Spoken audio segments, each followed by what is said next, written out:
Okay, hello everyone. Good evening. It is 6:35 and we are going to begin the regular meeting of the Committee on Ordinance. The members present are myself, I'm Rebecca Lisi, City Councilor at Large. Starting from my far left, we have Terry Murphy, Councilor for Ward 2, Juan Anderson Burgos, Councilor for Ward 6. To my right, Libby Hernandez, Ward Councilor for Ward 4, and then Linda Vacan, Councilor for Ward 5. One of the things that we want to take up tonight is a zone change application submitted by James Fitzgerald. It's listed on our agenda at 6:30, but the planning board is meeting on this item at 7 o'clock according to their agenda. So we'll likely proceed out of order to take up another item.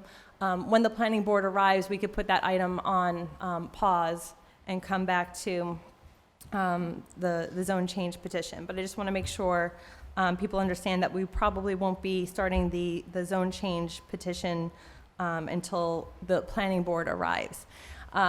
It's been a couple of years since we've met jointly with the planning board. We do this as a service to constituents, so they're not reporting the same information to two different boards at two different times and doubling up the number of meetings that they have to attend and give the same information to. Again, we haven't done this in about 4 years, and so we're starting this up again, and I hope you'll bear with us as we figure out the seating and some of the logistics of a joint meeting. Okay, so proceeding to the first item in our agenda, I'll entertain a motion to take up item number 1 off the table. Second. Motion has been made and seconded to approve the previous meeting minutes. Those were from 2/11. We received them this afternoon. I gave them a quick look. I didn't see any issues with them, but have others been able to look at them since they were sent this afternoon? I have. They look fine to me, but I can't speak for everybody else. Okay. So then is there a motion that we accept and approve? I'll make that motion. Motion has been made and seconded to accept and approve the previous meeting minutes from 2/11/20. All in favor? Aye. Aye. So moved. Okay. I'll entertain a motion to proceed out of order to item number 3. Madam Chair, I would just like to raise a point of order relative to the agenda. And it was announced at a prior city council meeting that we would have the school study committee on this agenda tonight. And we have requested from legal since December the language to create that group. And it's to be modeled after a current existing group, so it should not be a difficult thing to pull together. And so I'm asking that if we have a meeting before the city council meeting, that we can take it up on that agenda. And if we're not going to have a meeting, if we could meet before the city council meeting. We've been waiting for legal forms since December on this.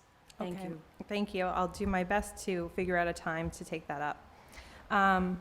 Just, if I can, I would also like to see, at least before we get into the SOI, I mean, I think we need to have as much information, and that should be part of what we consider before we do the SOI.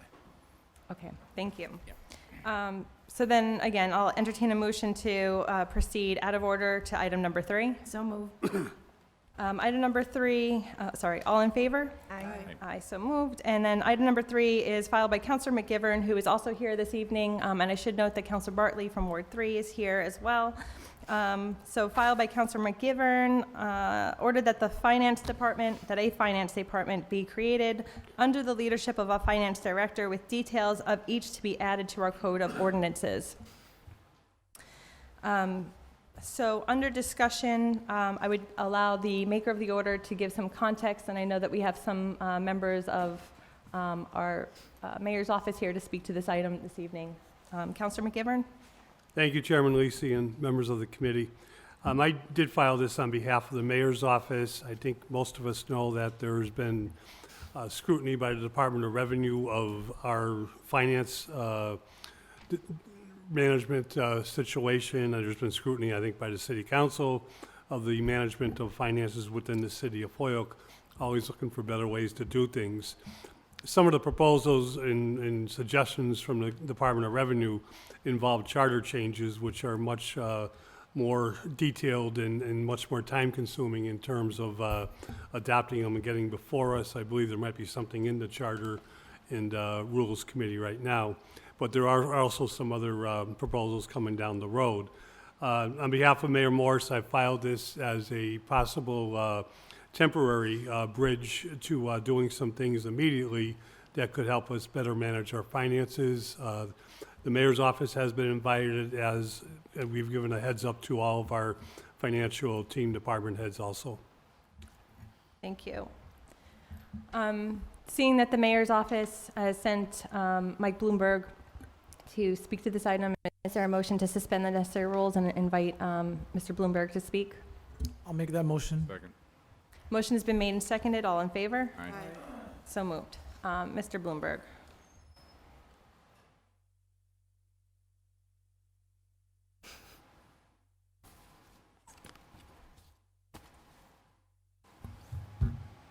Would you like me to say a few words, or do you want to? Yeah, I think we want to hear some more context and overview. I know we received a email communication from the mayor this afternoon, but I think for the record, we want to understand a little bit more why this is coming as a recommended ordinance change, what some of the motivation and benefits that would come from this position.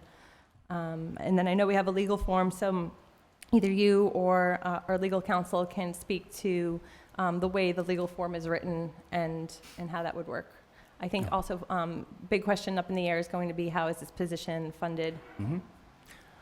Okay, so this really dates back, I'd say, first to 2007, when the Division of Local Services, which is a subdivision of the Department of Revenue, which provides technical assistance to cities and towns across the Commonwealth in terms of best practices primarily related to finances. They came out here in 2007 and just did a large audit of the city, and one of their major recommendations was that communities across the Commonwealth were moving towards away from elected financial positions and to more modernized financial structures that more mimic a private sector setup of a chief financial officer and financial subdivisions. I know that there had been, just from my research, some previous suggestions and changes in front of council. And again, in 2015, on a second visit from the Division of Local Services, this was again their main recommendation. The outcome of that was a suggested charter change. The charter change would allow for a combined treasurer-collector to be appointed, and that vote failed at the ballot. I don't have the exact number, but I know it was by 1 or 2%. It was a close vote, and that suggestion would have led to a combined treasurer-collector. That person would have then become a de facto chief financial officer, and that was the way of they were planning on setting it up back then. This past fall, with the some of the challenges that we've been having as a city from a financial structure, we again invited out the Division of Local Services. They inspect a lot of things, so they spent time with each assessor's department, tax collector, treasurer, planning and economic development, the mayor's office, really doing a deep dive into all of our different financial procedures. And we just recently received again, but have received ongoing communications from them that they really adamantly wanted to see this go through. Our response from the mayor's office was, look, it's a charter change is a relatively heavy lift, and what are some things that we could be doing in the short term? Are there interim steps that we could take? And the ordinance suggestion that you received today, and which was communicated to you yesterday, and which has been communicated to some of you for the past, I think the mayor originally mentioned that it would be coming about 2 months ago, is based off of those suggestions. It's based off of conversations with the Department of Revenue, Division of Local Services, the Collins Center at UMass Boston, and fellow communities around the Commonwealth that have similar financial structures to us as to steps that we can move in the right direction. The proposal is to create a finance department where our existing finance roles would essentially just fall under and report to. The two primary functions, if I really had to bucket this, is budget management and long-range financial planning. Two things that right now are really disaggregated. We have multiple finance departments, which all they don't really have a finance head that they report to. They're really siloed. And one of the recommendations was that we would create a finance department. All of those existing departments would continue to exist. They'd still have their autonomy. The department heads would have their autonomy. The auditor still is appointed by council. So the Board of Assessors still appointed to council, but they have an individual who is acting as the chief financial officer, in which they are reporting to, coordinating with, weekly finance meetings, and really creating the budget documents. And the second piece to it would be promoting and really working with department heads, non-finance department heads, to institute financial best practices, which is not something that we have capacity to do, or that we have a department that is strictly relegated to doing. Our auditor's office does a great job of catching things when they get to their desk, but when it comes to creating policies and procedures to implement, that's an area where we're lacking. And then just to touch on the financing piece to this, we intend to do this through reorganization, not through an entirely new position. And so in the short term, we have open line items through positions that have been unfilled or were unfilled for part of the year, so that within personnel line items, we believe that if we pass this, we wouldn't need additional financing to get us through the rest of fiscal 20, and that we would be looking at fiscal 21, where we're looking to do some larger reorganization in terms of roles within finance departments, in terms of how to do this. So our goal is to do this at no net new cost, but more of a reorganization, a modernization, as opposed to just creating a new position from scratch. Okay, and so what I hear you saying, so you want to create a finance department Yeah. that is head by a finance director, and the finance director would work to unify and coordinate the existing finance offices. I understand them to be the auditor, the treasurer, the collector. Is there anyone else? The assessor's office and the procurement officer. Assessor's office and Those are procurement. the departments recognized by the Department of Revenue as finance-related departments. Okay, great. That's important for us to know. Okay, and then there's two things that essentially would fall into the duties of this finance director. One is budgetary, and I'm not sure if I understood the ways that you spelled out the budgetary oversight would play out, and we can come back to that in a second. And then the second is working with non-financial department heads to create policies, procedures, and implement best practices. And I'm assuming that so that things like the problems in the way grants have been managed, for example, can be avoided in the future. That's a fantastic example, yeah. Be happy to share, we have the draft job description, so we've been waiting on a financial, or a final approval. We've been working with the Division of Local Services and the Collins Center.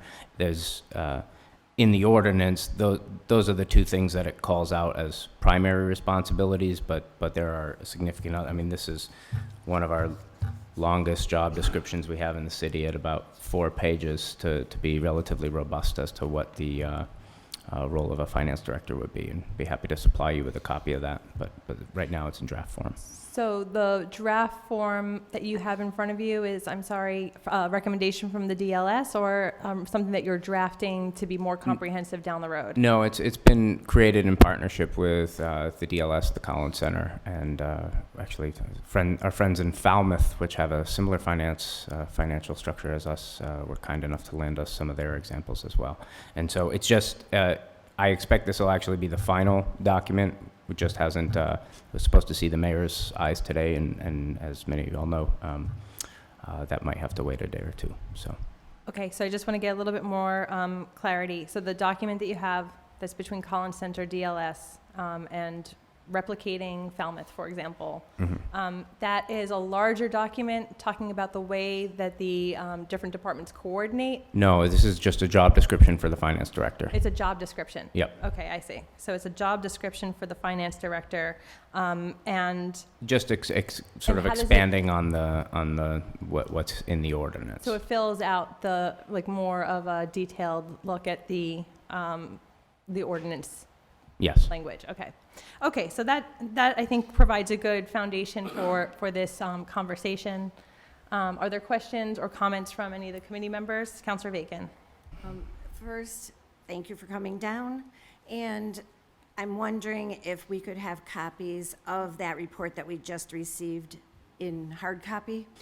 The DLSs, they told me that they were mailing them last Friday. I would have thought they would have gotten here today. Oh. They didn't, but yeah, we do have copies So for we- everybody. We Yep. will receive hard copy Yes, because ma'am. I wouldn't take an action on anything until I have the opportunity to really look it over.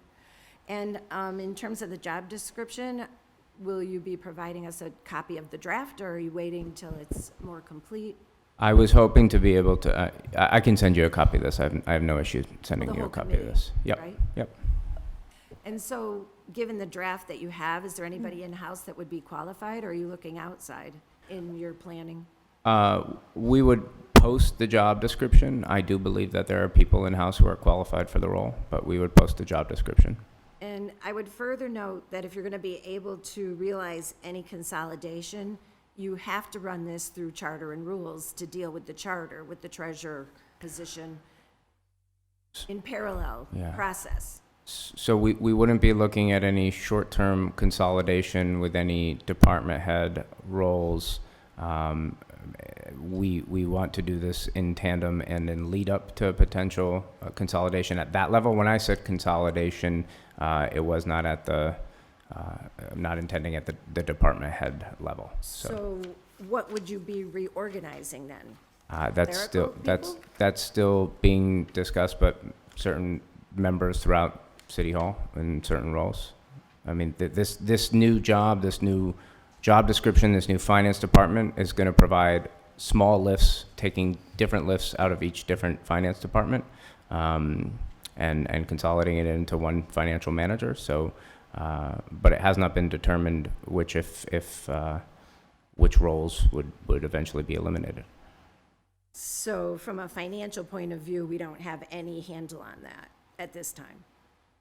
We haven't made a final determination as to which roles are no longer would not be needed once we switch this over. That would be part of the conversation for the fiscal 21 budget, which we intend to bring to the table. Well, just speaking for myself, I would need to understand that before we move on this, because it's going to have an impact. We've already made certain decisions that have $13,000 impact on the next budget, and we're kind of kicking the can when we're creating all these new positions. So we really have to understand what the impact will be, the net impact, at least from my perspective. Yeah. Thank you. So Counselor McGiverin. Thank you. Mike, we talked about this in some detail, and then I told you some of the concerns that I have, and I think this is a good preliminary discussion for something that perhaps we wish to do or perhaps we need to do. Certainly, I think when the Department of Revenue and our Division of Local Services suggests something, we have to at least do our due diligence, if not more.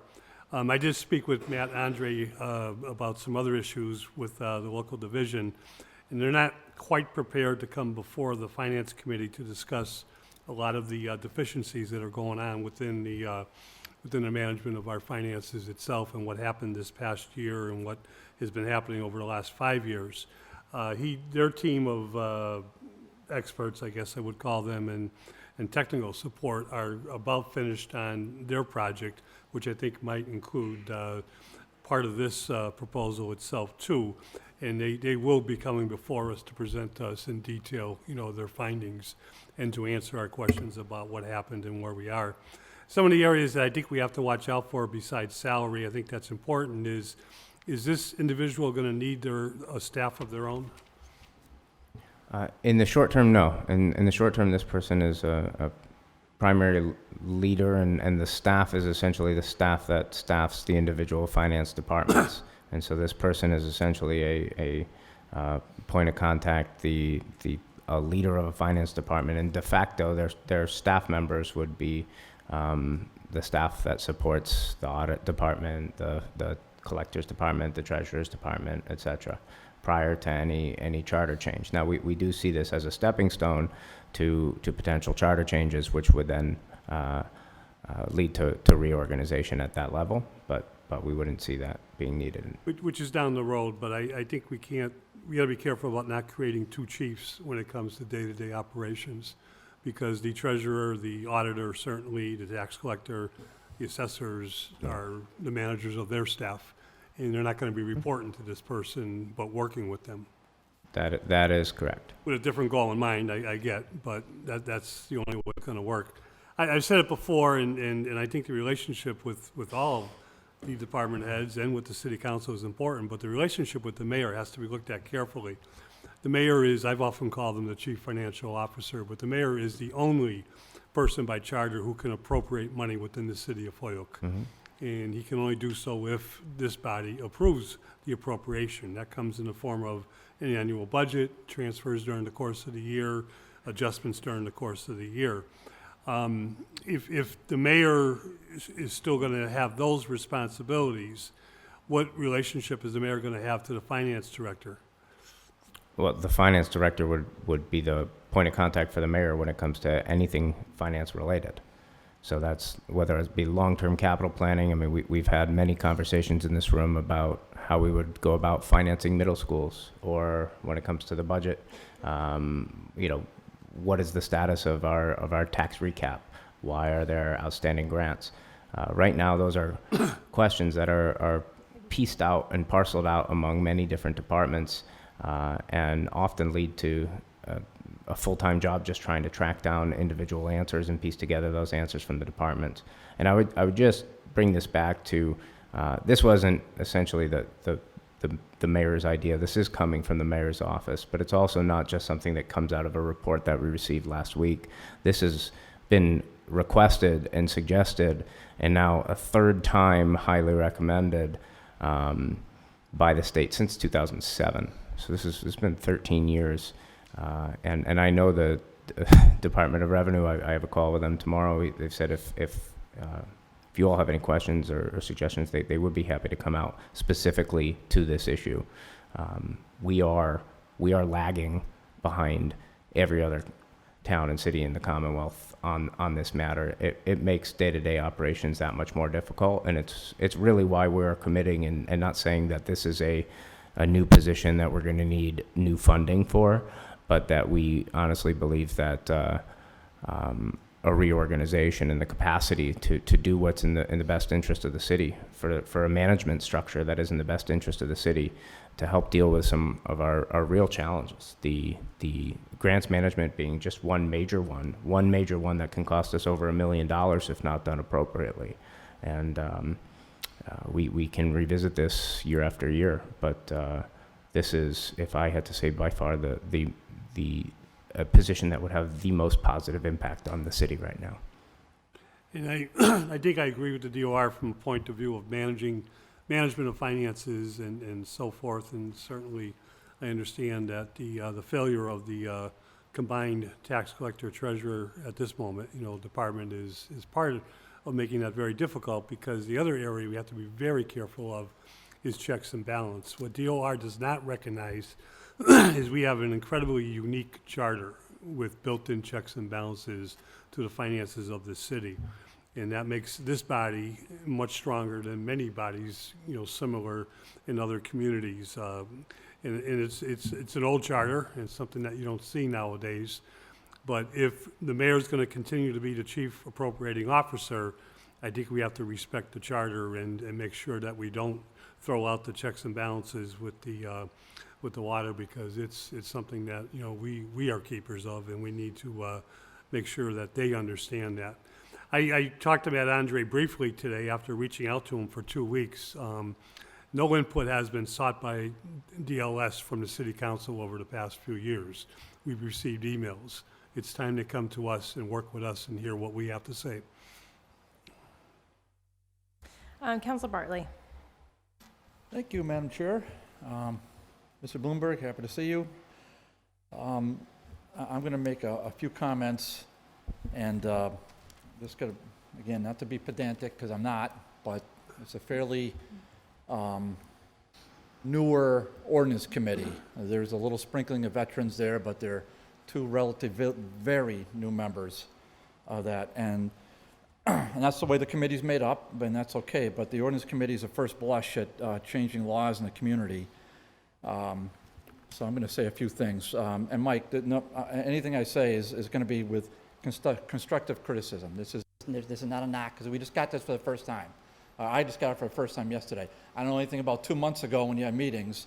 I never heard anything from the mayor 2 months ago on this. So this, when I got the email yesterday, anticipation tonight, that's the first I heard of this. Yeah, Yes. I just want to, just a quick point of clarification on that. Nobody received this 2 months ago. I believe it was just a communication from the mayor that we were having conversations with DLS about ways that we could go in this direction. Roger So that's that. all I realize this is a debut as of yesterday, but you indicated the mayor initiated some conversations about this, and I wrote in my margins here to whom were the conversations held. But I did ask that rhetorically to myself, but so I'm not involved with it. First thing, I want to agree with the chair on grants management. That's something that was a total disaster, and that's why we're in the current fiscal pickle we're in right now is because of grants management. That's why we filed an order, passed an ordinance, looking for updates from department heads relative to the grants that they received. To date, I've received one. So that order is on the books. It's a law, and we expect to see. And so these laws should be supposed to be executed by the mayor's office. We pass them, you guys execute it. That's the way the system's supposed to work. So your office is supposed to contact the various department heads with the various grants that they received. What is the status? What was created? What are the outcomes and inputs from those grants? We received one to date. So that's an issue about grants management. About elections. Elections are what they are, Mike. Whether they're close or not close, it's a final vote. So you mentioned one about the charter, the change for the combination. Well, the charter change vote happened in 2011. That was vaporized, completely destroyed. So, and that was a years-long process with the charter committee totally eviscerated by the electorate of the city of Holyoke. So I want you to keep that in context as well with the alleged close vote, and I'll check the records on that. But that was not a close vote on the charter change. That wasn't close at all. So I just want you to, if you're talking about elections, so just keep that in context. And speaking of context, the 2007 DLS report, you need to keep that in context of where the city was relative to the former city treasurer. So that was a bit of a controversial situation that was outlined, and they made some pretty hardcore recommendations in that 2007 report. So I don't really see that being on point with maybe this current one that you filed, which I haven't read, but I will read it. So you can say it's going back 13 years, but that was a different set of players and a different scenario, and that's been changed. And then we ended up electing a different city treasurer who ended up having the city procure the Essex House, which a month after his procurement through tax title collapsed, and is a $1.3 million boondoggle for the city of Holyoke. So that's just to keep that in, just historical reference. And again, it's for the newer members of the Ordinance Committee that may not have the historical context, but you need to keep it in mind. But one thing that we're all aware is a negative free cash balance. In this memo, I see two positions, but maybe more positions being created, and we have a negative $464,000 free cash balance, and we are operating on not one crutch, but two crutches right now, so taking money out of stabilization. So I'm in no mood, and if I was in the executive, I would be thinking about ways that we can not create new positions, but try to buttress what we have. Let's get through June 30th, and let's see if some of the tax revenue from the cannabis and from the turnaround from the real estate market is going to come through. I would not be, at this point, too warm to creating new positions with a negative $464,000 free cash balance for the first time in anyone's memory. So I'm just going to keep that. And then as far as the finance position goes, I mean, you mentioned 5 very qualified departments. I would ask your office to consider, and whether you do or you don't, it's up to you, but those 5, I would imagine, are meeting regularly. I'm not sure. I mean, I hear maybe having another set of eyes looking at things, but these are 5 individuals, accomplished, that have been in the weeds and they're veterans for a long period of time. Why don't the 5 of them meet regularly and maybe with the mayor? I mean, it's kind of the mayor's job. I know the mayor's off to doing other things. Haven't seen him in this room in almost a year. But I know he's doing other things. Still, it's kind of the mayor's job to be the finance director of the city. That's the way the charter is set up. This almost feels to me like it's an end around from a charter change to try to set up a kind of a position with, kind of doing that, but without going through the charter change exploits. I don't know if we can do that legally, and I think before anything's done, that this committee is going to certainly need a legal opinion, studying whether or not because I don't have the words in front of me, what you're proposing for an ordinance change to create this, but you're certainly going to need a legal opinion as to whether or not we can do that within the context of the city's charter. So I'm going to suggest strongly that you do that. So I think I hit most of all my points except for one. You mentioned the town of Falmouth. That is not apples to apples with the city of Holyoke. So I'm wondering, does Chicopee have a finance director? And if so, because I don't know these, I'm asking questions I don't know the answer to. Does Westfield have a finance director separate from the other department heads? Does the city of Northampton? Does the city of Springfield? Does the city of Pittsfield? City of North Adams? Those, to me, would be comps, Mike, as opposed to the town of Falmouth with a completely different demographic, completely different economy than what we have in this city.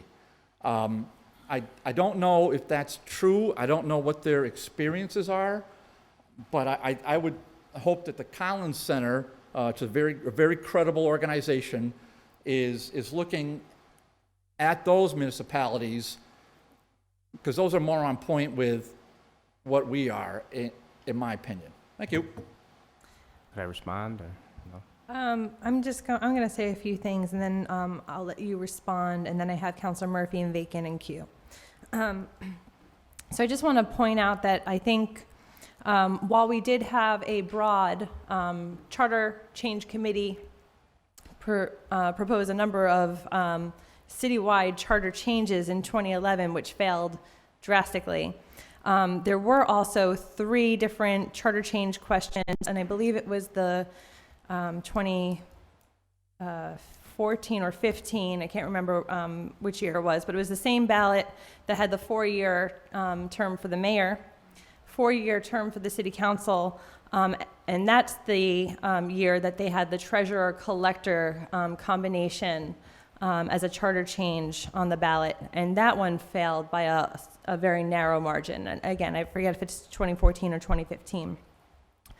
I do also want to note that I know we keep on talking about this negative $463,000 free cash deficit, but that deficit is there because of the problems in grants management and other financial management problems that go back several years.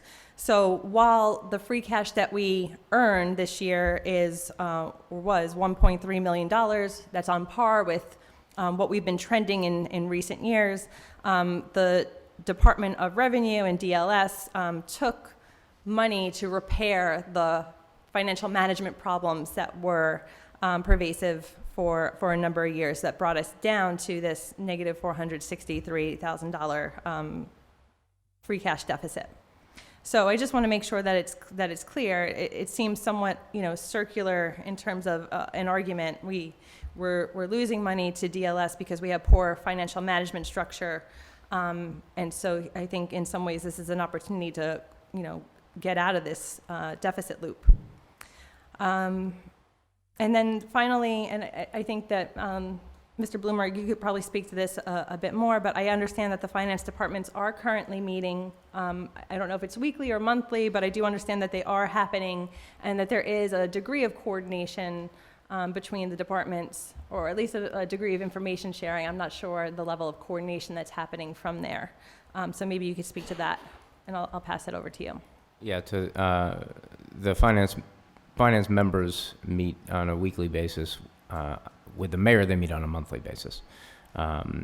There's also separate groups and committees, et cetera. So there's a budget group right now that's myself, Tanya, and Katie, which is meeting almost every day now since we're preparing for the budget season.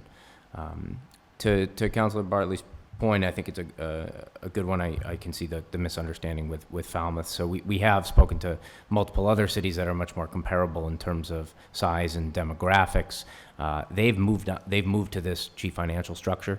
I actually believe all of them, with the exception of Chicopee, has. They have something special and unique. The reason, the only thing that we borrowed from Falmouth was the fact that they are one city that hasn't gone the full charter change, the full transition. They still have, like we do, individual departments, individual audited assessor departments that have their autonomy and as Councilor McGiverin mentioned, allowed for continued checks and balances. And we look to them to how do you still have multiple departments with individual autonomy working with a finance director. So it was more on a structure standpoint than it was on the individual scale and responsibilities. And then lastly, to the point about the city's existing financial position, Councilor Alisi mentioned that that is really why we want to move forward with this position. But to Councilor Bartley's point, why in the note that the mayor sent out, which included more information than just this finance director position, we did reference another position. Both of these positions are intended to be filled and funded without any net new cash, any net new funds for those positions. This is about, for good reason, cities can't move and change positions and reorganize as quickly and frequently as the private sector, but it's been quite some time since the city has really looked at strong reorganization within departments, and we are behind both from a technological standpoint, but also just from a changing governmental operations standpoint. And so both this and the other position that was referenced in there are not requests for additional funds for the department. They will come from internal changes of shifting needs of departments. So areas where we have positions that we believe can be combined and or responsibilities that can be shifted to other folks within departments. Thank you. Councilor Murphy. Yeah, well, I have plenty of thoughts, questions, concerns, comments about this particular thing. With all due respect, we've got a petitioner here who was told 6:30 and then 7. It is now 7:15. We've got a bunch of residents and butters that I'm assuming are here for the zone change, and I would say that we table this item and begin the zone change. And if the planning board is intending to be with us, they should be with us when we're ready to meet, I will not second that 15 minutes motion. later. I will second that motion to table. The motion has been made and seconded to table this item. Were you going to make a comment at all before we table? No, given the time, I'll save my comments. Okay. So then on the motion to table, all in favor? Aye. Aye. So that's 5-0 to table. And Can you, we'll take it up after the public hearing, that's fine. I mean, I'm all for that. so we'll continue it after the public hearing. Tim, do you mind opening this door to see if the planning board is outside there? And I think it could stay open, actually.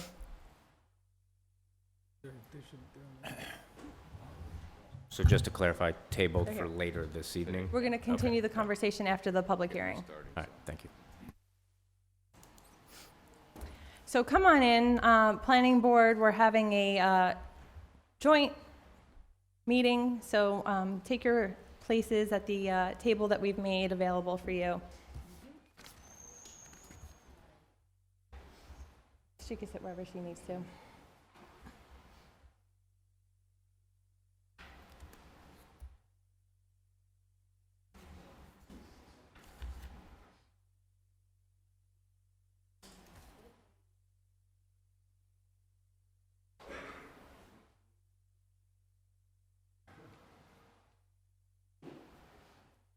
I think since the planning board's showing up, we want to get them in here instead of having them walk through the speakers.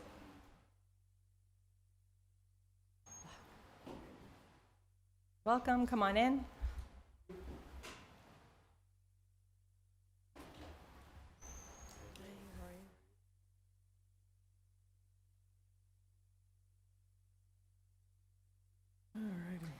Okay, so we'll start on the ordinance side because we have to open up two separate public hearings in order to discuss the matter jointly. So I'll entertain a motion to take up item number 2 and begin the public hearing for. So moved. Second. Motion has been made and seconded to take up item number 2. All in favor? Aye. So moved. So this is opening, I need a separate motion actually to open the, Joint. what was that? To open a public hearing. To open the public hearing. So moved. Second. Motion has been made and seconded to open the public hearing. All in favor? Aye. Aye. So moved. Okay, so this is a zone change application submitted by James Fitzgerald for property at Assessors Reference Map 223, Block 00, Parcel 001, 005, and 008, from current zone of BH to proposed zone R2. I think this is the petitioners here. So you come to the microphone, state your name and address for the record. I think you need to slide the button towards you. Towards me? Is that on? Here. Okay. Okay. We have to open One moment. our hearing also, the planning board. Thank you. And I did mention that it's been a while since we've met jointly, so we are a little bit rusty about how the procedures go a bit. So, Chair Regan? I would entertain a motion to open the planning board meeting. So moved. Oh, okay. Apologies. As soon as our Sharon is ready.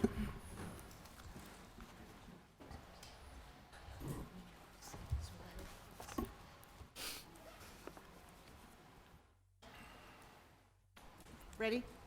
Okay, so I would entertain a motion then to open the planning board public hearing for Tuesday, February 25th, 2020, for zone change, site plan review, subdivision, special permit for the parcels 223-00-001/005/008. James Fitzgerald is the petitioner.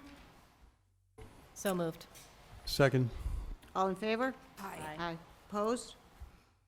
Okay, so we are now having essentially two separate public hearings on the same topic.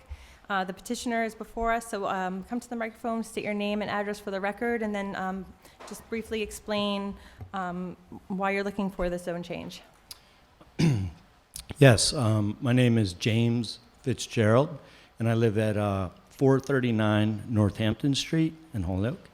And I have submitted a petition with help from my neighbors for a zone change of a business highway zoned section in the Smithsbury neighborhood of Holyoke that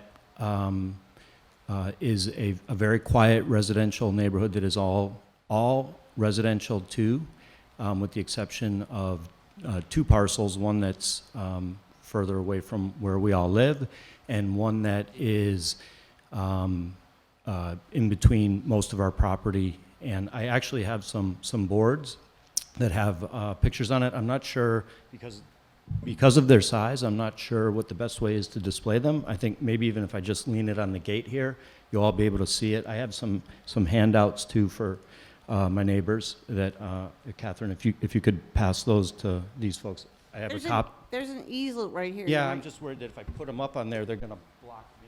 Oh, okay. Start. That's good. That's That's fine. good. You could lean it against there, especially if you have multiples. You can bring the mic in with you. You can. No, just pull it out. Pull it out. The mic. The,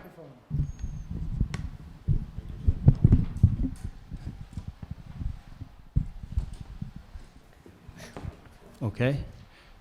If I start singing and dancing, look out. you're gonna knock the, pull it. I'll pull it. New room for me.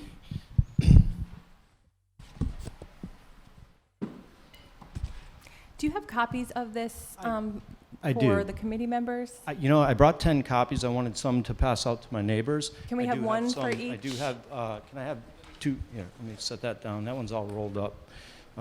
This, you can put on one side. And I'll take one more. We could Thank just you. use one for each side to pass back and Yeah. forth. Okay, well, there's a third one here. Thank you, Sharon. So, we have one down here, you guys could share. Okay, I have about 6 different boards, so I'll try to move through this really quick. It's just to illustrate what we see and how we see it. As you can see here, that the parcel in question is this parcel here. My land, my home is here, and it's the northernmost home in Holyoke. If you go through my woods, you come to the Delaney house. This is the parcel that we're talking about that's owned business highway. When we started this process, I was under the impression that it was changed in 2007 to business highway, but that was incorrect. My original understanding, which I thought prior, was that this was the old Toto Zeppelin Lounge. And that was a roadhouse on Route 5. I don't know if many of you know what that was, but that was a roadhouse on Route 5 that predated 91 being built. So Route 5 was the original highway going north, and so it made sense that there was a roadhouse there, and it wasn't quite as developed as it is now. That was over 70 years ago since Toto's has been gone. Burned down twice, and most of this land, this is 8 acres, and currently, I think almost full 6 of these is wetlands now, and that is largely because of I-91. It's a culvert, I guess, is the right term for I-91, and it started filling it in. So I understand that this land was quite expensive because of the BH zoning, but 80% of it is not, or I should say 6 of the 8 acres is not developable, and it wasn't in 2007. But I'm going to show you what changed with that as well.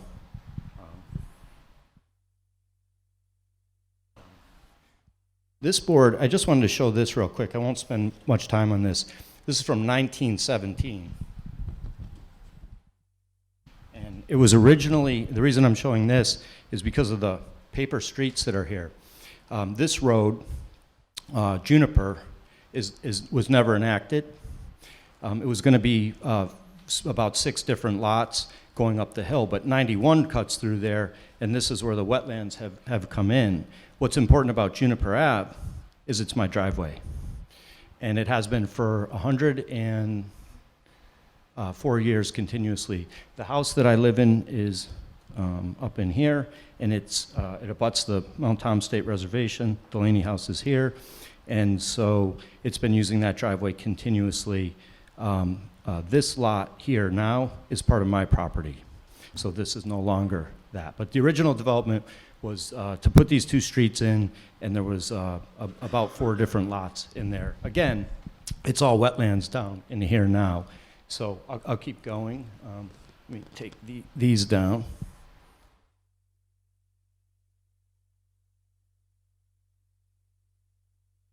I'm just going to give you a quick close-up of the parcel. So, as I said, this is Northampton Street. This is my home. This is my driveway. And the 3 lots are,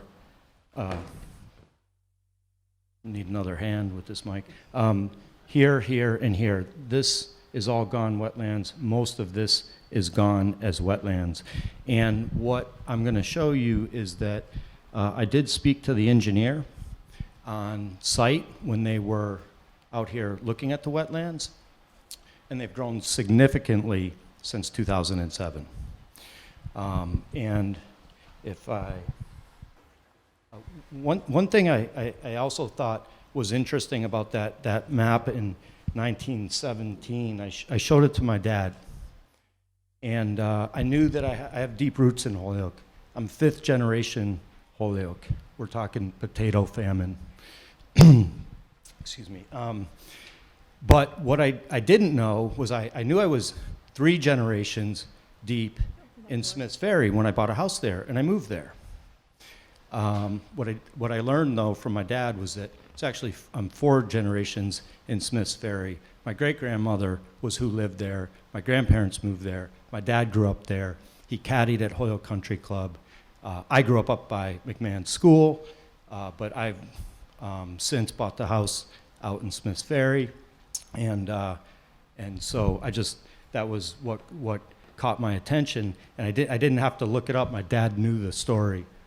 Can someone, sorry,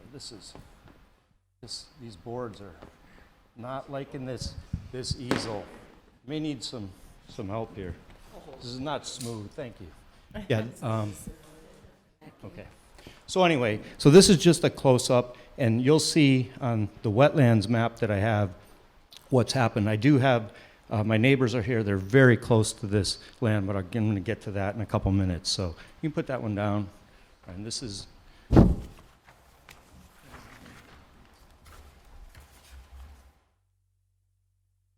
not done. This is my counsel, Ryan OHara from Bacon and Wilson, who I hired to look at the land issues and the deeds and all that sort of thing. So, yeah, doing a good job. They're expensive too. You wouldn't believe it. I'm getting into the poster board business. So this is the wetlands, and here's the key to it, is in 2007 is all the white in pink. In 2020, this is the significant story because this side here has moved 30 feet east. This orange cone is the point at which this was measured from for the 50-foot buffer. So we don't know what's going on over here because we didn't go out into the land that far, but we're assuming, this I can see from my driveway, from my car. It's right, the driveway is the only thing between the cone and that pink flag for where the wetlands have moved to. So they've grown significantly. In a sense, that area back there, the Conservation Commission said, well, it's a very difficult, challenging topography. It's essentially a bowl, and it's been created by 91, the culvert from 91 running off has just created all this water to go somewhere. Now, my neighbors that live on Reservation Road, they've had increasing water issues because as this moves south, the water's got to go somewhere. Water's going to find a low point.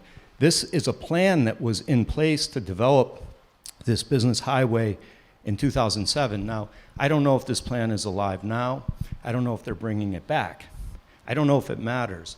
When a property is zoned business highway, any manner of thing can go in there that won't be congruous with this neighborhood. And this neighborhood is all residential 2-family. It's when I was looking for a home in Holyoke, I moved my business here in 2010. My business partners thought I was crazy. They said, I'm going to move a high-tech creative economy business into Holyoke. None of them are from Holyoke. And I said that, there's really something happening here with the Innovation District in the city center. And that turned out to be true. But it took me 2 years to find a house. I really was looking everywhere. I thought I knew every home in Holyoke until I found the one that I bought. And you can't see it from the road. No one seems to know it's there. It's beautiful. And it's abutting this property, which I knew was zoned business highway. But because of the wetlands, we thought, well, nobody will probably move forward with anything there. When I saw them marking the flags, I realized, okay, something's coming here. Because they paid a very high price for this acreage, considering how much of it is usable. But this cone here, that's the wetlands, and my neighbors are concerned because they're already getting water since 91 came in south on Northampton Street and on Reservation Road. They're getting more and more water. If this type of development goes in or some commercial use goes in of any kind, it's going to continue to push water to them.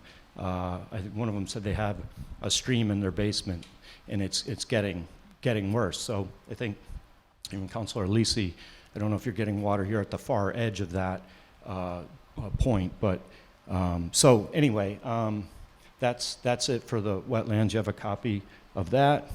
And I just And- want to ask a question so that we understand. So the pink is the 2007 wetland, and then the dotted line that's in black and white is the edge of the wetland.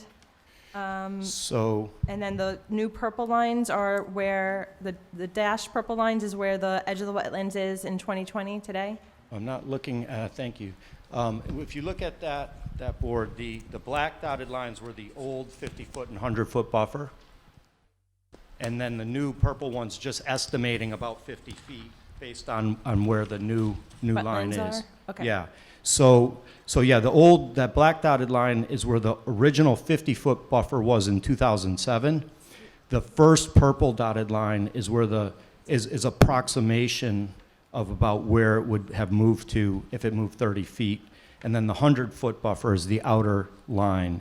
And you can see the original 100-foot buffer. So it's moved toward where this development would have been. So the land is getting smaller and smaller with the wetlands. If a development goes in there, those wetlands are headed south because the hill.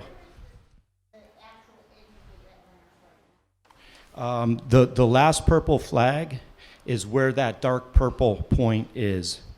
It's where it's right there. Okay. Yep, that's correct. So these, That's where the flags are now. purple dash lines are, Those are the buffer zones. That's the buffer zone, so. But you've Okay. approximated the rest of Yeah, this. so this was the original point, yes. and that's the 50-foot buffer. This is the new point, and we're approximating. You know, it's just And moved. what is this?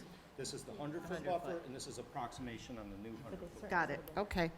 So what you're seeing is the original buffer zones, and, you know, we're just using a graphic design program. We've estimated it, but you can see from that orange cone to where the purple, the pink flag is about 18 to 20 feet. So it's not 50 feet, it's moved, it's the width of my driveway now. So there is a significant increase in the wetlands, and they're all marked. I would encourage you to drive out there and look at it. It's a long driveway. If you go up it, there's a turnaround, a big tree, and you can turn around it. But you get a sense of the land if you were so inclined. I invite you to come out and drive up my driveway, and you can see the pink, you can see the orange strap on one side, and you can see the pink flag. You can sit there between your car, and you can almost reach them on either side. So you'll get a sense of it when you look at that. Yeah, I'd like that one next. Thank you. You got it? Okay. So this page here is what I wanted to show you. My neighbors are all here. The people that, the fellow that lives in this, is building this house couldn't be here. He owns the Shell station up on, it was Crabtrees on Northampton Street. But my other neighbors are sitting right here. And these two houses, this one and this one are both new. This one is still being built. And what's interesting is how close each of these are to that property line. They're unusually close to that property line. And in here, this is my driveway. In here, you'd have 6 units. And when you look at this land, you think, no way, it's 0.4 acres. Doesn't even look like it would fit. And it'd be right up against their house. This one here is even closer to the what that previous development. Not that that is what they're going to move forward with, but if they did, you know, that would put them very tightly packed in the front part of this property. But again, I don't know, to us, if it matters if it's that development or that proposed plan. I think that when you look at the city of Holyoke strategically, and what's changed since 2010, when I came here with my business, it's changed significantly. The city center has a new light on it. The Innovation District has, you know, a lot of reason for businesses like mine, the marijuana industry. I think it's fantastic what the council did as a way to use this big, expansive space. The water, our energy is inexpensive. It's a great industry to bring here, and it's going to attract more creative economy jobs like my company, which is now at 50 employees and growing. But an interesting thing, I've been involved in many things here in Holyoke, bringing the Canal Gallery building online. They'd tell you if I hadn't been involved in help, it wouldn't be coming back online. And that's a crown jewel here in the center of the city. Catherine Gobran from Lighthouse School is here, and she's part of this story. She will tell you that she brought Lighthouse here because of me, working with me and looking at what was happening here. I'm a salesman for the city. I'm always pushing Holyoke and its potential. Since I was a kid, people have talked about the potential, because when I was a kid, the mills were, you know, falling out of favor. And everybody was looking at this space and saying, there's enormous potential here. This has been going on for 40 years now. And I think that you've moved it forward. It's starting to happen. There's been a significant change. And the business that is right for here is coming in. And so that changes how you look at a town like Holyoke strategically. And when you look at it as a whole, where the zoning is, and when you have an outlier in a, you know, bucolic rural neighborhood like Smith's Ferry, that suited it at a time when it was a highway and it was a road stop, and it was the only highway and it was the only stop, it made sense. We just don't think it makes sense any longer. Us as neighbors, we don't here. I haven't even gotten to it yet, but I'm gonna explain why, and I don't mind holding it at this point. So, the building on the right, and where I'm going with this, is 145 High Street, and I went and looked at this building as a potential building for the Lighthouse School, if it's okay I say that, and it's almost 20,000 square feet, and the issue is it's been vacant for more than a decade. And the developer was from Boston and didn't have any plans, thought he would at one time. Things didn't happen fast enough, so he just lost interest in it. And it's vacant, and it's, you know, it's starting to crumble. And if you go 2 doors down, okay, you see a building that is actually crumbled on High Street, and we all know this building. And so when you have vacant buildings and they're not getting developed and they're not getting the attention that they need to be putting an apartment complex or a commercial development of the nature that was proposed before in the outskirts of town, it doesn't help that neighborhood. In fact, it lays waste to that neighborhood by devaluing the homes, overcrowding, on the street out there, cars move at, 60 miles an hour routinely. 200 cars a day pulling in if you had 25 apartments. But the bigger and the worse effect, the bigger concern, my concern, is that this doesn't get developed in the center of the city, where we can have critical mass and where it's sitting there ready to be developed and it's vacant. And so I don't see how having this business highway zoning of this parcel out in our neighborhood makes sense strategically with the water, the runoff, and the future of Holyoke. And to me, this really is about the future of Holyoke. Look, I placed a big bet on Holyoke, convincing my business partners to come here. They literally thought I'd lost my mind. But now they think I'm a genius. They love what's happening here. They don't want to be anywhere else. It's central. We have people from Connecticut, Vermont, East, West. We have people coming from all over that they have an easy time getting here, as well as a lot of people from the community of Holyoke. And again, there's so much potential here, and we want to protect our neighborhood from a commercial development that doesn't make sense, whatever that is. And in short, that's our story. That's why we're asking for this change. We realize it's a big ask. We know that this is not something that happens routinely. We know that the land was paid at a high price, but our homes around it come to about $2 million. So longtime Holyoke people that have been here using this neighborhood will be affected greatly. And so I think that's all I have. I don't know, Ryan, if you have anything you'd like to add? Name and address for the record. So my name is Ryan OHara. I'm an attorney at Bacon Wilson. It's my pleasure to be here tonight representing not only Mr. Fitzgerald, but also myself as a Holyoke citizen. I live at 51 Merrick Avenue. I think that what you just heard from Jim and what you see from the presence in this room is the fact that even though some people might view this as relatively small business for the city council and for the planning board, it means a lot to these people who live in our city and who live in this area. And what they're asking you to do under state law that gives them the right to petition this body for this sort of relief is to make a change for the betterment of Holyoke, not just in the micro, in this neighborhood, but in the macro sense, in the large-scale vision for the city.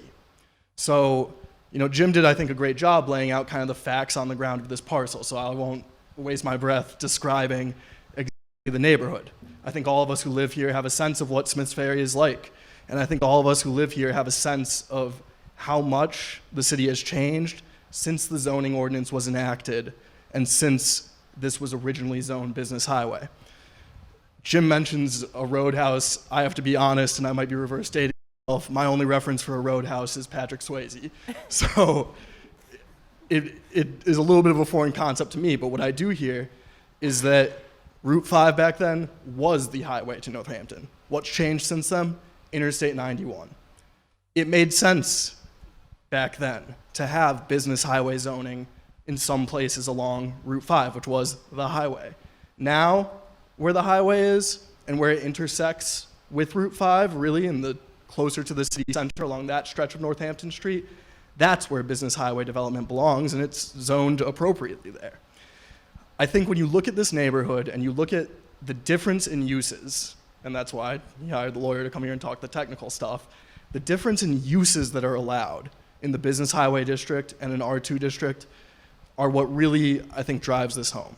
For instance, as of right, today, without doing anything other than getting a building permit, that proposed development at some point, and again, it's not about a specific project, but it's a great illustration because it shows that even without accounting for any change in wetlands, for further aging of municipal infrastructure, that someone could walk in there right now and purportedly put in up to 25 units with no sort of special permit control from the city council or site plan review from the planning board.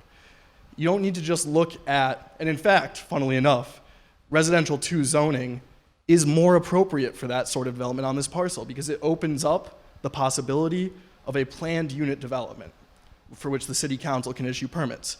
So residential development there would still be possible under residential 2 zoning. It's not just a single or 2-family home, but there's a level of checks and balances that these bodies can provide in those circumstances that are immensely valuable because these bodies are the ones that have the expertise to evaluate how is this going to impact the neighborhood? How is a given project going to impact the water, our natural resources? 2, the other things that can go in business highway when you get into the commercial uses are incredibly broad.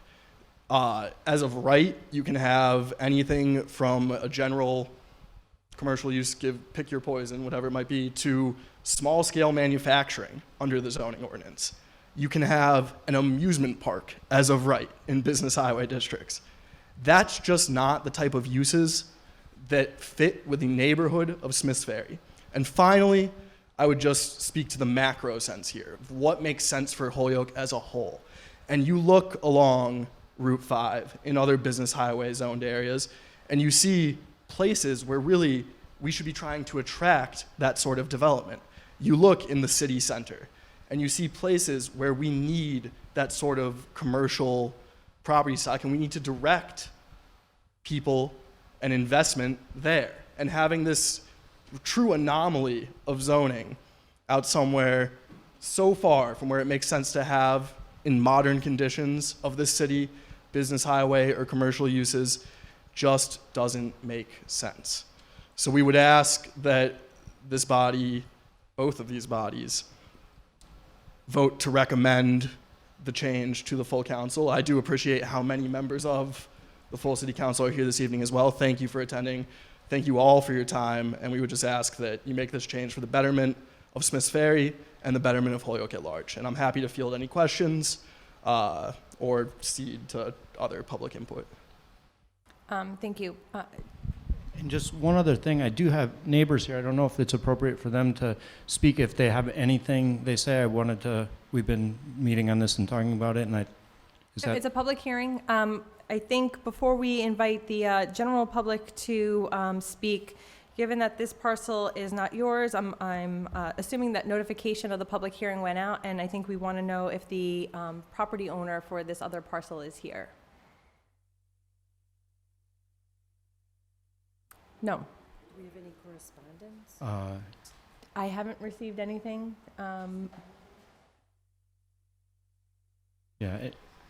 No, but I do know that the notice went out They for did, and the abutters notification as well as the public notice Yes, of the correct. meeting.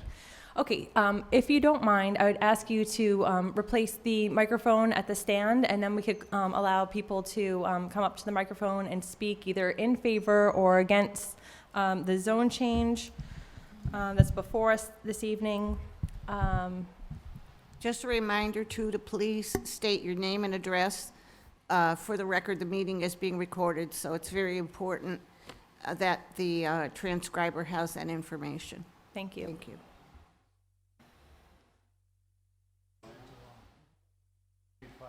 I apologize.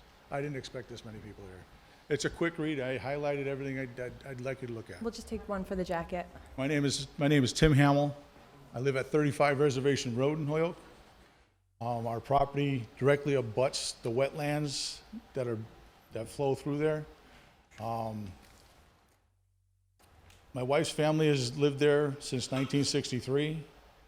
My wife and I got married, and eventually we didn't want to leave that property because it's so beautiful and it's got everything you'd want. So we decided to build a new home there. Now, one of the things I came up against, and I'm just a simple homeowner trying to build a house on a piece of property that's been there for a long time. I got restricted with wetlands. I had a beautiful laid out house so that I'll be mostly on one floor. I've got a bad back. Ended up, I could only build it on one little corner of that piece of property. It's an acre of land. I can only build in that one spot. While we were building that house, they dug the foundation. They threw gravel in. Water table came up. They threw more gravel in. Water table came up. I have enough gravel underneath my house for 5 houses. My house is now on a hill. You actually have to drive up a driveway to get to my garage, okay? I have a virtual pond underneath my house year-round. I have a sump pump down there because it does get higher. I am not an environmentalist, but I'm going to talk about the environment because it's it means a lot to me. I have 2 granddaughters that live with me. I love it when they're out there in the yard. They're down by the stream. They're lifting rocks, looking for salamanders, looking around for frogs and whatnot.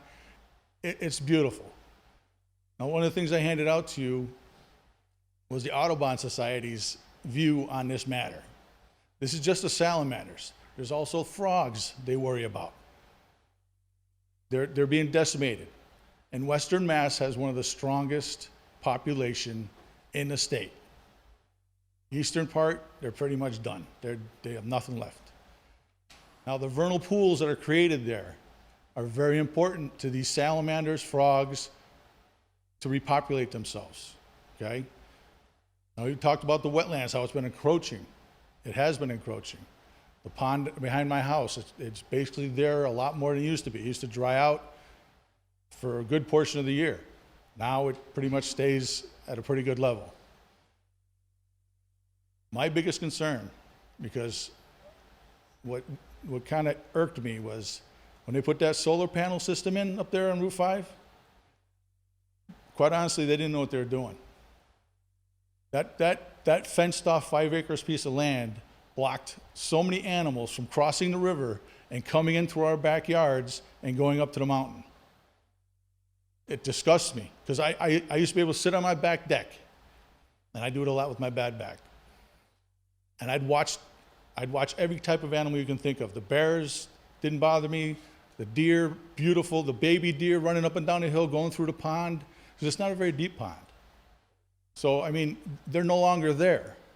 There might be some trap back there. I heard some people say there's some deeper in, but they're not wandering through like they used to. Turkeys. I used to have a flock of turkeys that would come up to my back steps, and they would eat out of my hand. They were so gentle.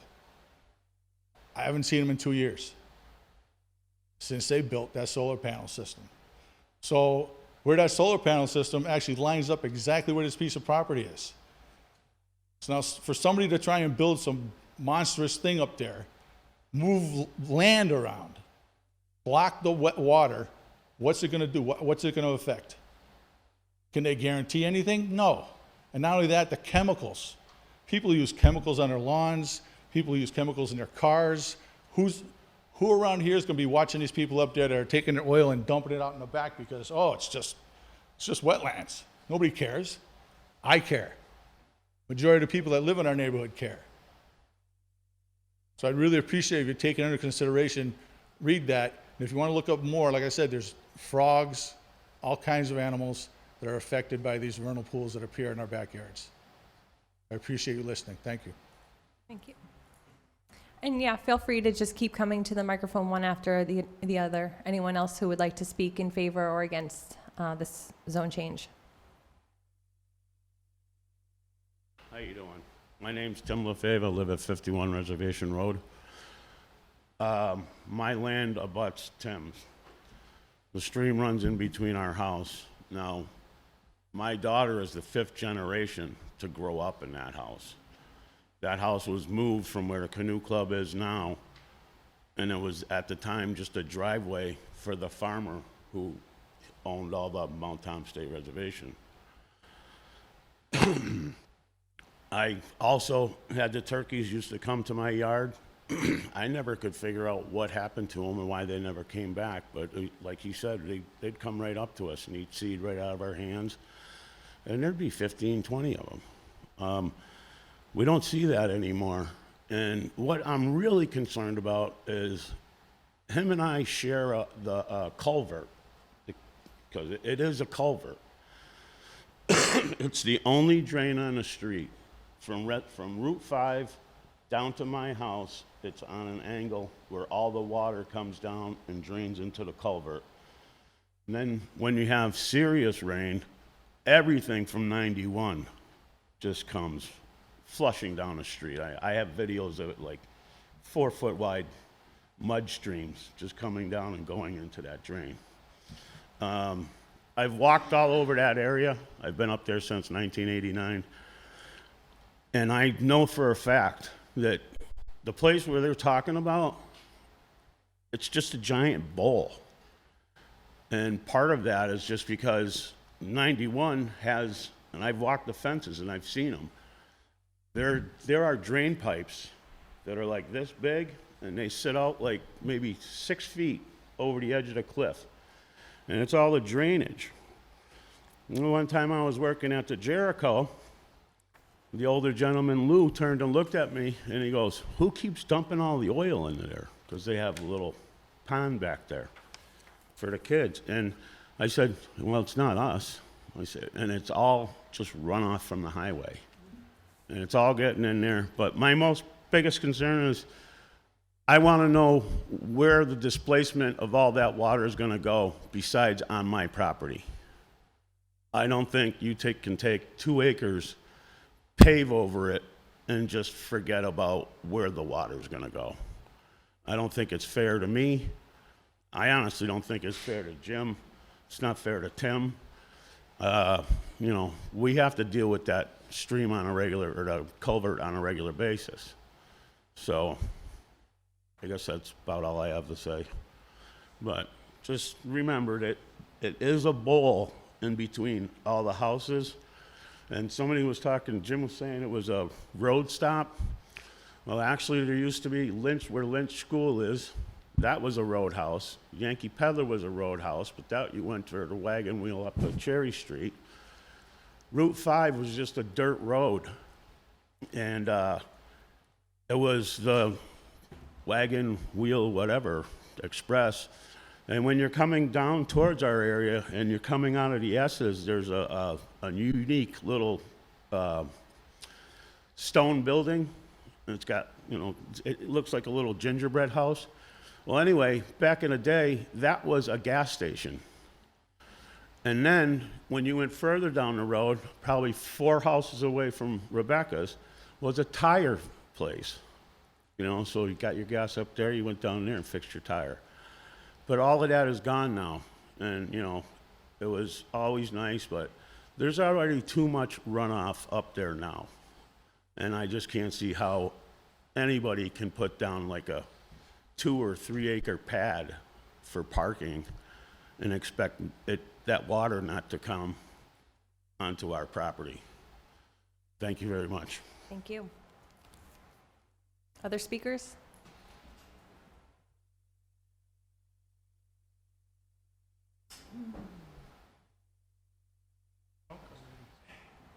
I'm Henry Hellebecky. I'm a butter. I'm opposed to this project. What This- number on Northampton Street? Pardon? What's the house number on Northampton Street? 457 Northampton. Thank you. My property is adjoining the very next one to this proposed project. The reason this is my second round with this because there was another company before this proposal that was going to build and develop the area. Oh, I'm sorry. They were going to build and develop this area with 50 houses or whatever it was. And they had a terrible problem with almost everything that they touched there. The runoff of the water was one of them. When they proposed the wetlands, they were going to build within 15 feet of the wetland. They made markers and they put in posts and all this kind of stuff to show us that this was not going to bother us. But they were going to, in turn, pave the whole damn place. So what's the post? What's this? You know, what are the markers and flags? Nothing. The water's still coming off the mountain. Gravity is pulling one way, down. That's it. And it's going right over my land. So I addressed the issue. Where is all this additional water going to? Oh, we're going to have sewers and all this sort of thing. We took a survey of the sewers. The city did. The sewers are crumbling from 561 all the way back, I don't know how far, toward the Northampton line. They got to be replaced. They're not big enough. They said they were 6 foot or something, best of my recollection. We need something like 8 feet or whatever. Where's that going? But that's okay. The city said we're not going to plow this place or take care of it, this new development. It's out of our bounds, whatever the legal terms were. What did? They planned it, they put the horseshoe in. After that, the city said, we're not plowing, we're not picking up trash. All the trash has to be on a sidewalk. You got 100 kids or 150 kids they were proposing that, you know, these developments were going to have. Where's all that coming from? The water, my water table was at one time about 50, 60 feet from the end of my property. But that was developed by that restaurant that used to be previously the Toto's. They had a park there like for eating and so forth. So they had dug they dug a kidney-shaped pond. That thing was going to be filled. It was filling now. It's filling even more today than it ever was. That land is worthless, really, to me. It's a double lot. It's worthless. Fine, I leave that alone. What are they going to do when they pave all this stuff and they put in 25 homes? They're not leaving anything. where are the animals going? Like the gentleman before me. I didn't oppose the cellular thing there that they had across the street of 55 acres until I found that they put in an 8-foot fence there. All the animals, they got to go to Northampton to get across to their feed grounds. I have not seen but 2 bears since 1980 over there. Now I see 6 a year.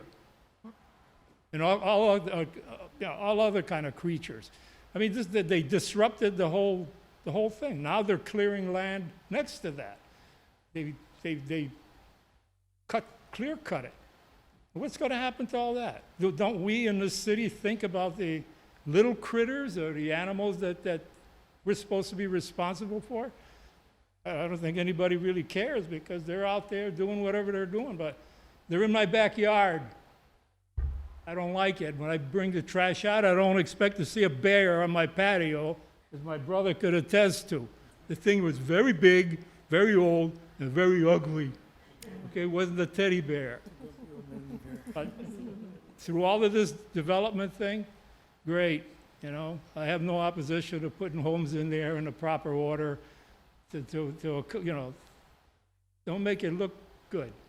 You just can't take a small city and jam it into a corner of 2 acres. Come on. What the heck is the sense in all that? But if they do this, they got to replace the sewers for sure, because the sewers are, like I said, the city took the survey. Where's all that stuff going? The fire department will not go there. They have to go and, according to the city at that time. The fire department are not going to service anything there. For 2.5 acres of development, or 3 acres, or whatever it is, holy cow. It's a very large magnitude here. But thank you anyway for this. Thank you. Can I just clarify, is there any current plan before anybody for this property? Okay. So I think what, I just wanted to make sure. I think what Mr. Hollebucky was referring to was the plan that's on the map here, which I think was previously approved, right? Back in 2007, that was approved. I mean, at this point, any plan would have to come back for site plan review. Okay. Thank I you. just wanted to clarify that in the public hearing. And just briefly from the petitioner's perspective here, this is not about any one project. That project may be a fantastic example of what sort of things could happen on this parcel right now. But it's not about just one project. It's about the characteristics of this land and the city as a whole. So just to clarify. Thank you. Anyone else like to speak in favor or against the zone change? Okay. So are there questions from committee members for either the applicant or our planning staff? I just have a question. Do we have any way to know whether or not the owner actually got notification? The current owner of this property? You'd have to ask the assistant to the city council. He's the one that would have set up the public hearing. Okay, he's unfortunately. He's here, so I can tap him to see if he could come in and speak to how the notices went out. Do you mind running to the Thank you, Joe. Okay, so we'll get an answer from our administrative assistant in just a moment on that question. Did you have anything else? Do we know if the taxes are currently paid on that property? I'm not sure about that, but it's. That is nothing, we would have nothing on that. I mean, Yeah. all we received was the order. You know? Okay, thank you. And then, just out of curiosity, the folks in the audience here that are interested in this issue, of those of you who are abutters, did you receive a formal notice in the mail? Okay, okay. Council Bartley. Thank you. And generally in a public hearing, we should hear from the department heads on this point, so I don't know what their take is on this at all. I certainly want to hear who's the title owner of the property. I haven't heard who that name, but I want to know what the name of the owner. According to this map I have, it says Frank Cataldo. No, I think that's a that's very all right. old, sorry. Trust Michael. It's on here. Oh, I'm sorry. thank you. Yeah, John, Ms. Regan, you want to hand that? Please, thank you. So, and then, I did hear what Attorney Harris said relative to Mass General Law allows a petitioner to petition. I don't doubt that, but I certainly think we need to hear from the City of Holyoke's Law Department relative to our position and what authority we have to, obviously I heard all the petitioners and, I've known Mr. Fitzgerald a very long time, and so it's not about that. We need to hear from the Law Department, what authority do we have relative to making zone changes for parcels where the property owner is not here to make it him or herself? I need to get understanding as to how that works. And then I certainly want to hear from department heads, because I heard Mr. Fitzgerald's, and I don't think it's Council, Mr. Fitzgerald certainly said there's some markers up there. Now, he didn't indicate how new that they are. Maybe you can advise us on that, Jim. The colored markers that you referenced. I'm sorry, your question is how new they are? Yeah. Yeah, I was 5 weeks.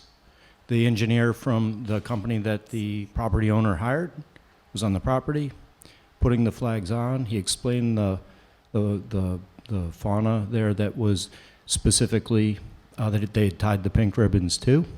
He said it had grown significantly. He pointed it out, and that may be enough alone to have slowed down anything they were planning to do. But you can see them; they're there, and they just tied them. So, Jim, what may have prompted this was your Through the conversation. chair, if you don't mind. Sorry. Just, I'd like for you to go through the chair for the questions. This is through the chair to Mr. Fitzgerald. Thank you. So what prompted this? Was your watching this engineer Mark? This is what initiated this? Yeah, watching people dig holes for perk in January, people tying ribbons, engineers with surveying equipment, orange straps on my driveway that I didn't know why they were there, people out on the land working. So I asked them from my property in my driveway, I asked him, he was standing right there, what are you guys doing? And he told me he was marking the wetlands. He said they'd moved east significantly and from where they were previously, and you can see the flags. They're the orange point from which they were originally 50 feet, now it's about 18. You can drive out there and see it. It's visible. They're right there, and they come down. They follow the shape of that. You can see that side. I suspect there's more on the other side, but I didn't walk out onto their property to look at it. Everything I say is going to go through the chair, so I don't have to say through the chair every time I say something. Just to the planning department, has anyone contacted your department relative to making improvements or making any changes on this lot? Mr. Burkott? What's the question? I'm sorry. I'm sorry, I didn't realize, what Mr. Fitzgerald was saying, Yeah. Mr. Burkott, is he observed somebody with an engineering company, probably at the behest of the property owner, Yeah. doing certain activities on that land. That's what you just, is that fair summary, Jim? That's correct. Okay, so my follow-up question through the chair to you, has anyone from the owner, has anyone pulled any permits of which you're aware from your department or from the building department to do any kind of work and No, there's no permits have been, to my knowledge. That was it, Jeff. Yeah, that was it. I didn't mean to bother you. Oh, no, there's no bother. I just okay. wasn't understanding the question specifically. Right. Yeah. So I'm just trying to get this in total, and then at some point we've got to hear from the law department on, because this is a very this is a unique situation, at least my experience, to when there's an abutter looking for a zone change. Although we do have something in the jacket relative to another zone change filed by a counselor to change zones, but for all parcel owners under a DR zone, but that'll be a conversation for another day. But this question is for the law department. What I guess I need to, the counsel for Jim mentioned a general law.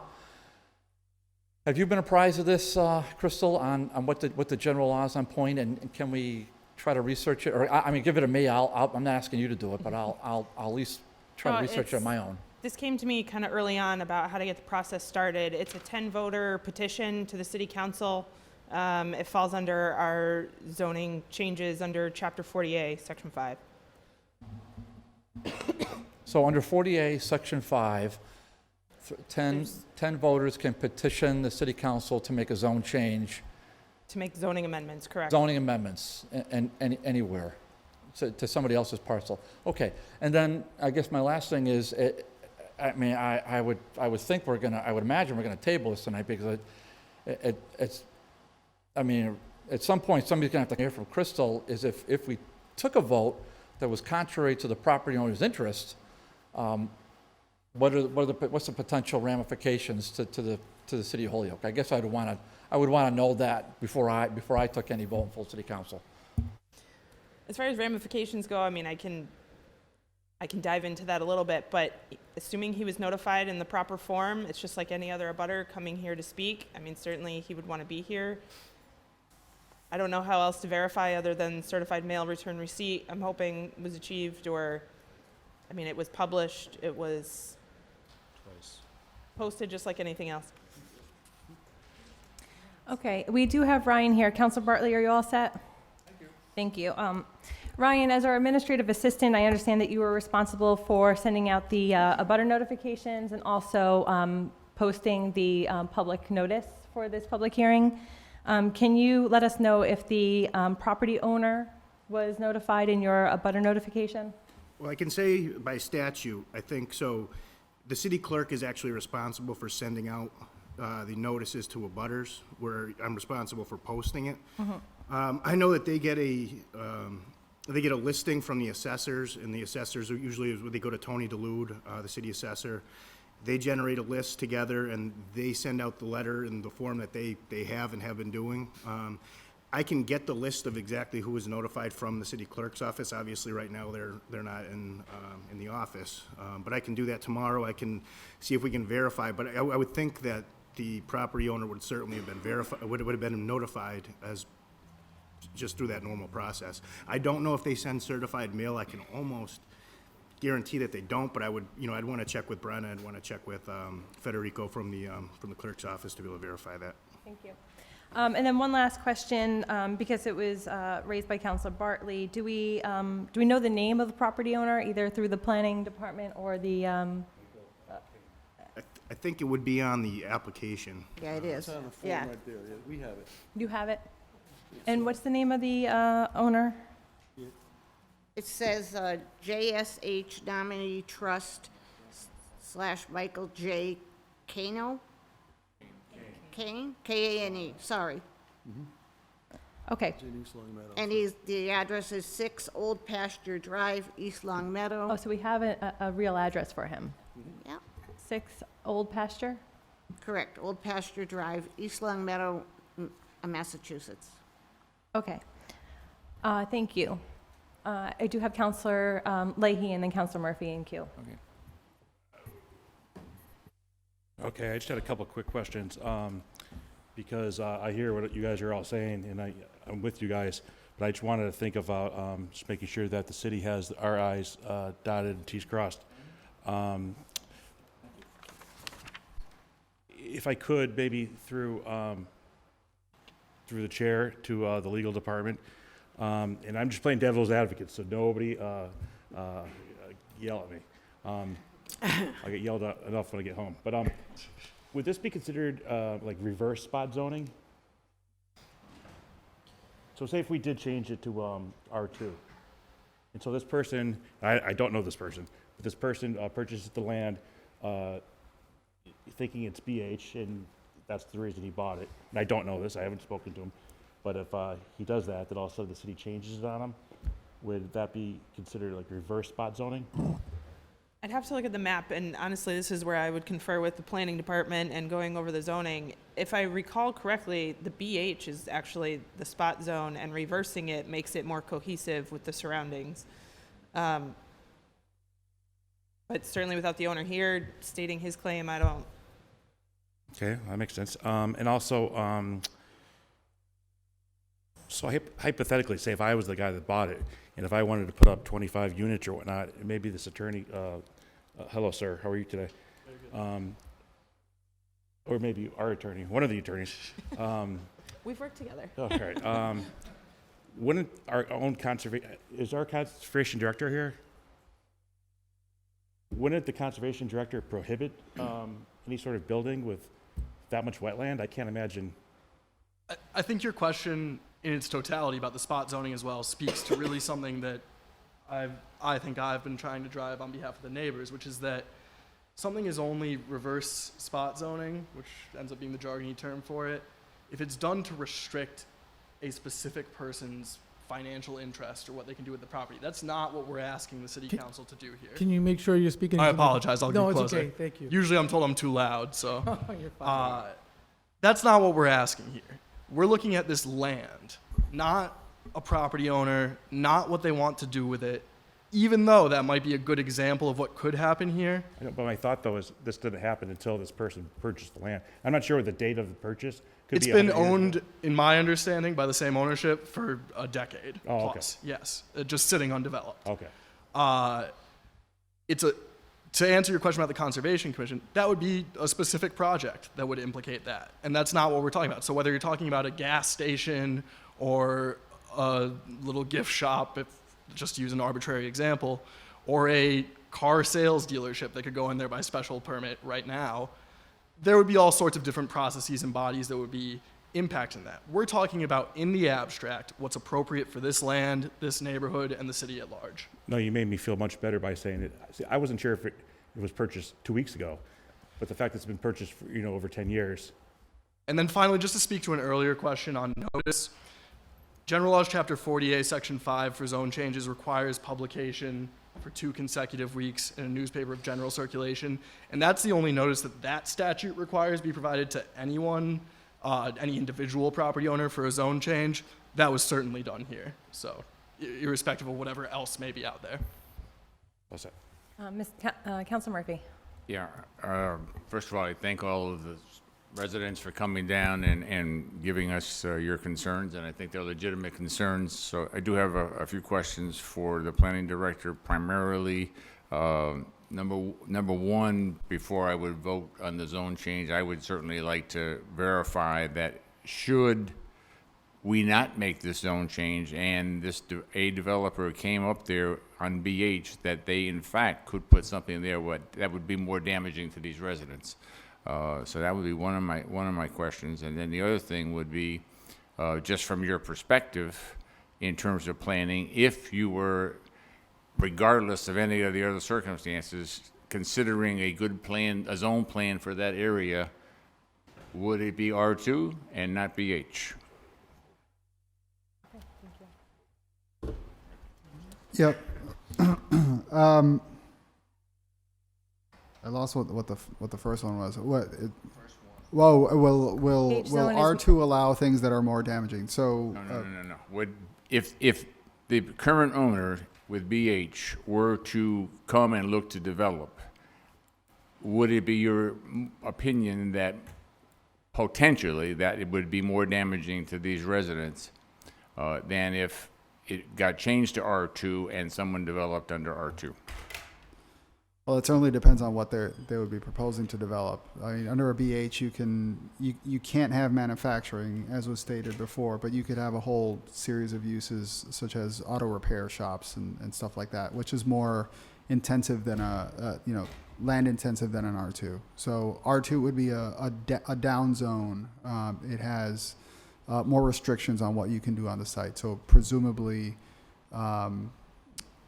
it opens up less possibilities of the types of developments that can happen there. I would say, in going to another question that Councilor Leahy asked in terms of the wetlands themselves cannot be developed, and there would be a separate process for wetlands review under the Conservation Commission. That's why there's a buffer around those wetlands. So really what we're talking about here is the remainder of the property that is not a wetlands or is not within the wetlands buffer. That's really what would be at stake in terms of any type of development. Counselor Murphy, I do have a comparison sheet here that compares BH to R2, so if you'd like to see that. Yeah, and I have, but I also wanted to get Get it on the record.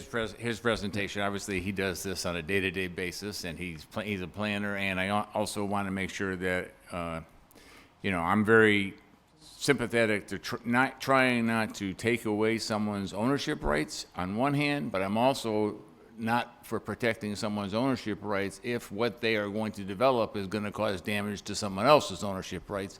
And I think that's what I'm seeing here. So those are my concerns, and I certainly would like to make sure that whatever we do, that those current residents are protected so that they're not finding further damage to the homes, the land, the wildlife, and other aspects that they have. So that's my goal here. I would like to see whatever we do protecting these residents. And was there another question, a final question that you needed to respond to? I think there was a question as to my opinion as to what would be good zoning practice. Zoning is a policy, it's a law that is tied to a specific geography. So the way that I would answer your question is it depends on what your goals are, right? The challenge with this specific site is that the zoning was created in the city and was plastered onto this site based on the prior use, which isn't the ideal way of doing it, but that's the cards that we were dealt. So the question before city decision makers is, what are the goals for this area? And if the goals are to have a homogeneous use in that sector of northern Holyoke that is primarily residential, then you would start from that goal and work your way back to say, okay, so how can we accomplish those specific goals? And it's not enough to just say residential, then you have to think about the type of density, right? So, is R2 the right one or not? I mean, certainly there's R2 abutting it, and so if we're thinking of, well, we also don't want to create other spot zones, right? Then there are benefits of having an R2 versus saying something like an RM20, right? Which is just making up a new zone on something that's ultimately developable around about 2 acres. So, I'm listening to this somewhat early on, just like all of you. It would seem to accomplish certain goals in that region, but I can't say for certain that R2 is definitively better than BH. Okay, thank you. So I think while Marcos is kind of in the hot seat here, I just want to note that with this map, what R2 would do to this map is turn this property here green so that it would be, no? No. So what's barely perceptible above the purple is a small likely spot zone that happened at some point, which is yellow. This one? No, north. You can barely, on that one, you can barely see it. It's probably just like a line. So it would turn it yellow. I see it. Like pale yellow. This one? Yes. So So green take that is one- R1A then? Yes. So that would be a further down use. That would be a further down use. It wouldn't allow for any, it wouldn't allow for anything except for single family homes, essentially. So green is R1A. Creating R2 would move this small yellow box into this entire area and Correct. create a small contiguous R2 zone. Correct. Okay. So that's clear. Does Yeah. everybody see that? Madam Chair, and if I Pink is could, BH. Pink is BH, green is R1, this is the R2. So it would spread the yellow into the pink area. And then Ryan was kind enough to pull up the clerk's notifications, and these are the abutter notices. These went out telling the abutter that we were going to have a ordinance committee and planning board meeting, which would be a public hearing on Tuesday, 2/25/2020 at 7 p.m. In City Council chambers, and then it talks about the zone change for the parcels, and then contact information. The abutters list is on the back here, and the JSH nominee trust Kane Michael J. at 6 Old Pasture Drive, East Long Meadow, Mass. 01028 was notified. So we have confirmation that the abutter was notified, and it doesn't seem that they showed this evening. Madam Chair, if I may, one point of information, because it was asked, when the sale date for this property was, by the city's records, the assessor's records, the sale date was July 19th, 2007. Okay, thank you. Okay. Does anyone else on council or planning board have questions for our planning staff or any of the members of the public that are here this evening? Just one point of curiosity for the applicant. As I look at this map, appears to me that perhaps the R2 request is intended to attempt to preserve the owner's economic interests in this land so that they could develop more intensely than if it were R1 or R1A, but not at the full level that BH would allow. That's correct. Okay. As a business owner, I understand that it can be difficult, and I didn't want to restrict them too much. We just want it to be reasonable and in line, and there are some two families around, and yeah. Yeah, and I appreciated what looked to me like an attempt to do right by the owner as well as to your neighbors. We did consider that quite a bit and talked about it, and we didn't want to, restrict them from at least getting out of it whole. Marcos, and then I know that there's a member of the public who would like to speak for a second time, so go ahead. Just making sure I clarify a few things that have been said.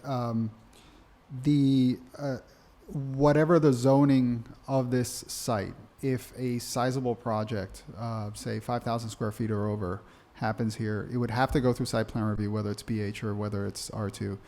Can you just also give some context for what a 5,000 square foot project would be? Is it a CVS or is it a single family home? The Walgreens on Northampton Street and Dwight Street, the building itself is 16,000 square feet. So about a third of that.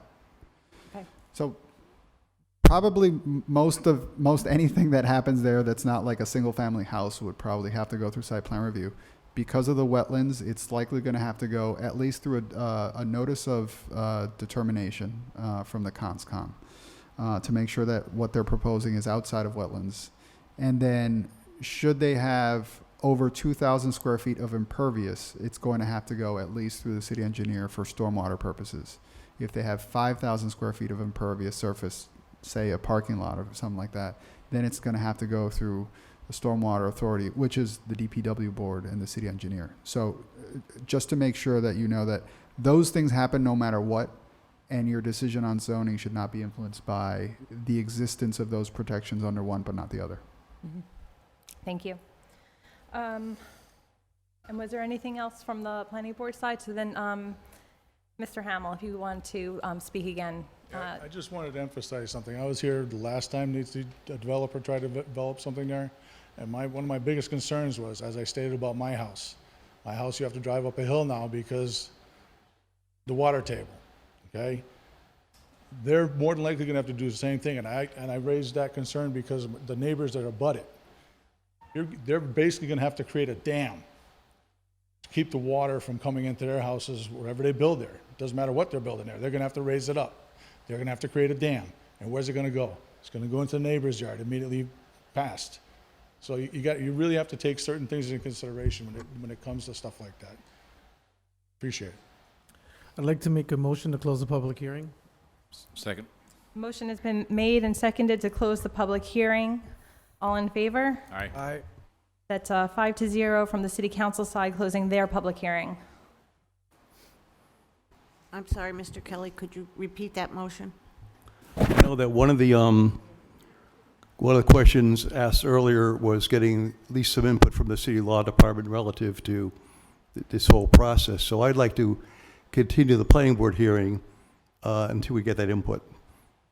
Do I hear a second? Well, before we do that, when will we have all of us together, or four of us together, to deliberate on this? The date, I think, would be... Or March 24th is our next meeting where we have a quorum?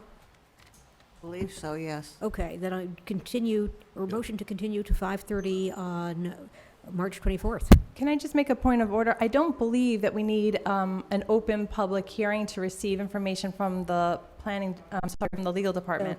I am concerned that we don't have a meeting between now and the 24th, and we don't want to blow our date for reporting back to you. But also to receive any sort of additional input, we have to keep the meeting open. Okay. So that's why we're continuing. We're not really being in conflict what you want to do, but we've got. Yeah. I just get that one piece of input from the law department, and the fact that we'll have our quorum together for the 24th. So. Yeah. If Okay. it weren't for our 21-day deadline, we might play this I see. differently. But Okay, I see. Thank you for that I think- clarification. Also, Council, I think it would be helpful for the public to understand what the process is relative to the role we play advisory to the Ordinance Committee and the timing once we'll have our next hearing, our next meeting of the planning board on the 24th of March. And I think we'll be prepared at that point in time to close our end of the public hearing. Then I believe it's 21 days from that date, if we vote that evening, we are advisory board to the Ordinance Committee. So we would make a written recommendation to the City Ordinance Committee relative to what the planning department's position is on this particular matter. So 21 days from March 24th is when we send them something in writing. Then the Ordinance Committee is certainly, they're the makers of the laws. We're just advisory. Thank you. So it wouldn't be, I don't have a calendar in front of me, but it wouldn't be until I think the second Tuesday in April that we would get the recommendation from you. Because of Super Tuesday and the shift in the city council meetings, we won't be meeting beyond March 17th, and your meeting after that. So it would be April 14th would be when this body receives your recommendation, and I think... Well, because we have sent you recommendations the same night. I mean, Yeah, we could potentially, Yeah, it is- agree on a recommendation and send it before that. It's just that would be the latest that we could possibly get it to you. Yeah, no, my problem... But we're not meeting in March, except for on the 17th. Oh, okay. So that would be the latest that would be when you could receive it. We're meeting on the 24th. All right. Madam Chair? We're meeting the 10th and the 24th. Who's calling me? City Council. That's me. Oh, it's Crystal. Can you clarify what you're waiting on from legal? I think what Councilor Bartley was asking, just to get the law department input relative to, is there anything that would place the city in jeopardy moving forward with this particular process? I mean, I can sort of answer that now. Anytime you make a decision, there's always the ability for someone to appeal that. That's where the Zoning Board of Appeals comes in. And obviously it depends on what decision you're making, whether it's site plan, special permit, zone change, et cetera. But I mean, any decision you make is always going to have some sort of ramification as far as detailed report of what this could do. I mean,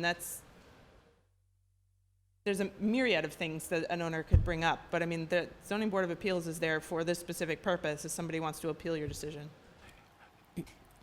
And you've notified us we're okay with the fact that we've had 10 property owners who have made this petition that will comply with the ordinance? I believe the clerk verified that when she took in the petition to give it to City Council. Okay. I mean, I just know that Councilor Bartley, for some reason, wanted to reconfirm that point. That's why in seeing he left, I kind of brought it up. It was really kind of, his question, but... So what I hear Mr. Kelly asking for is a copy of the state statute that Mr. OHara was referencing, and that that allows 10 citizens to petition. I mean, that's the state statute that I think the planning board wants to see in writing, to understand that these citizen petitioners have the right to petition the zone change, that we have the ability to consider this zone change, and that it would be a legally sound consideration either way that it goes. If I can just ask, this is unusual and we don't usually do it, but given the time considerations, if you were satisfied on the 40A point, would the rest of the board be prepared to make a decision in the next half hour? Or do we want to go away and think about this? I'm not really prepared to make a decision this evening. Okay, then we should definitely continue. Yeah.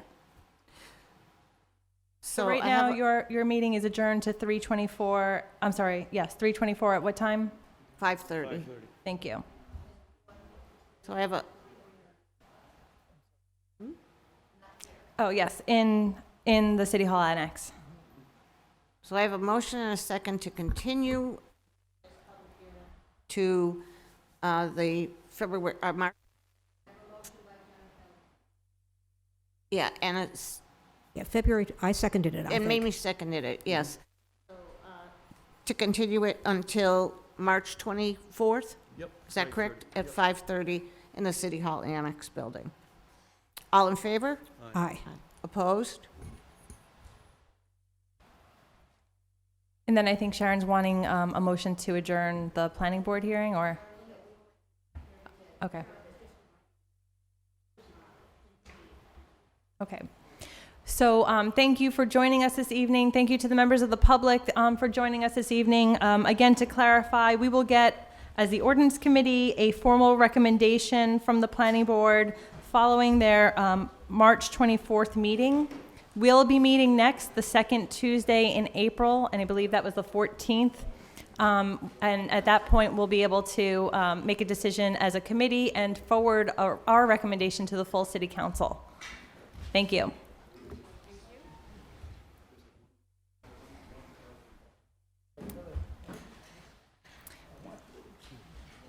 I don't want to stay here all night talking about that finance order. We're not going to pass it tonight.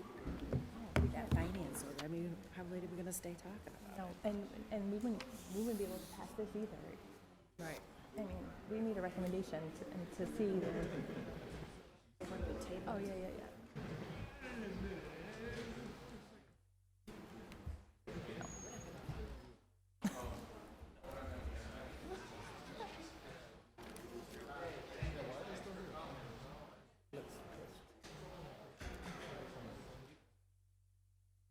Who's here? Why? He always looks pissed.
Okay, so we had tabled item number 2 to proceed with the public hearing on time, or as best as we could. And we were in the middle of a discussion there. So if there is such a motion to take item 2 up off the table, I'll entertain that now. I'd like to make a motion to take up item number 2 off the table. There's been a motion. Is there a second? Second. Motion is made and seconded to take up item number 2 and continue the discussion about the finance director position. Mr. Bloomberg, you're invited back in to talk with us. I want to note that in queue were Councilor Murphy and Councilor Bacon, and I think that they cut their comments short so that we could table and begin the public hearing in time. And so if you have your place, I will defer to Mr. Murphy. Sorry, Councilor Murphy. Thank you. So let me just, there's a few things that have me concerned here, both in terms, not so much in terms of this ordinance, but the fact that we have it in front of us when we haven't had the order, but for a week, and we never had the order in committee. And there's a lot of times that we don't get things even after we've done things. So that's a concern. In looking it over and reading the report, there's a number of issues that I have. And with all due respect to you, Mr. Bloomberg, if I could call you Mike, I'd rather call you Mike. And I know what your job title is, but on an issue like this that the mayor is presenting, the mayor should be here. No, the mayor should be here. And if he's... Terry, there was a recent loss in the family for Mayor Morrison. Unfortunately, that's why I'm here on his behalf. Okay. Apologize for not mentioning that. I did not know that, and I apologize for that. So I'll stop right there. I'm going to wait on my other comments and hope that we table this and bring this up, because they do involve the mayor, and I don't want to do it under those circumstances. So I do have concerns about the order. I have concerns about the way things have been done or not been done, how this person would oversee and tell and manage, but not be overseeing and manage. And there's a number of questions. So, but now, and I apologize because I did not know that.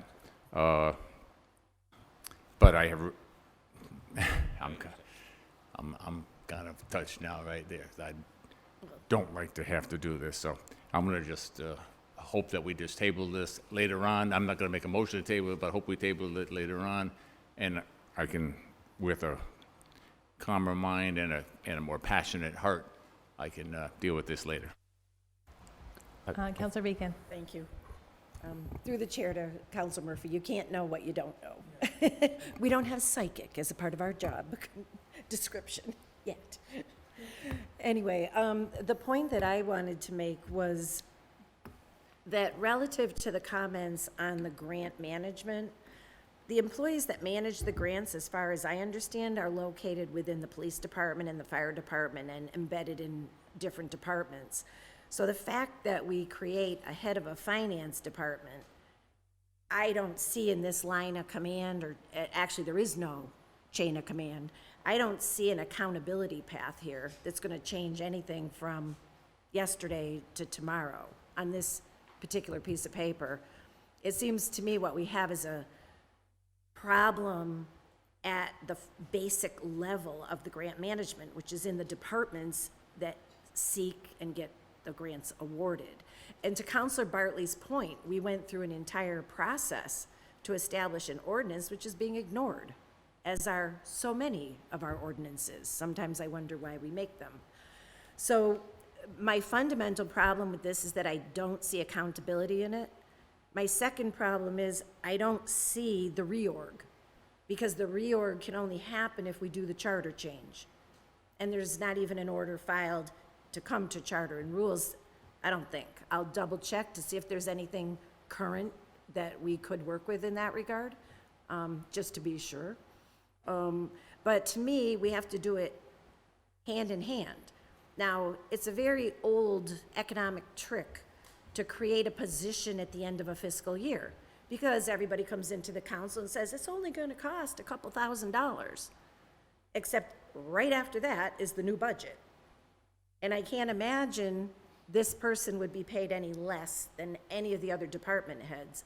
And it's a contradiction in terms to say you're going to create a finance manager or a finance director to whom no one reports, and they have a coordination function. That is simply building a bureaucracy, which, and I have experience running operations, is not going to increase your accountability. And so I just get the intention and I get the desire, but I think we either have to do a tandem thing so that we can show where the savings will be to make the reorg. Otherwise, it's just building more government, and we don't have the money. So, but I'm open to hearing where we would find the money, but it's gonna take a whole lot of small line people to fund yet another boss. We got an awful lot of bosses in City Hall.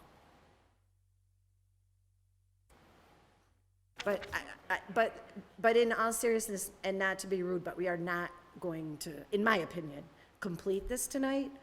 And just to let the chair know, I'm getting a ride at 9. So. Yeah, and that's fine. I just want to make sure I have the points that you raised down clear, because I think they are important points. So number one, within the ordinance that's proposed, there is no clear accountability path.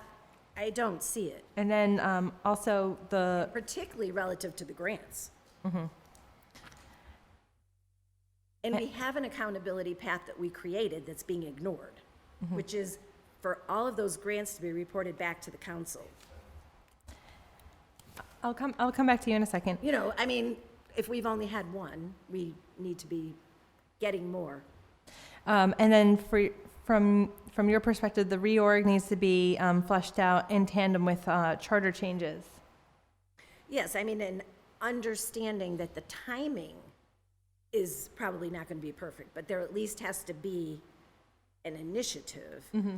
to show that in the next budget, that is part of the goal. And it probably requires a ballot initiative. I'm not positive about that, though. I have to research that. It may not.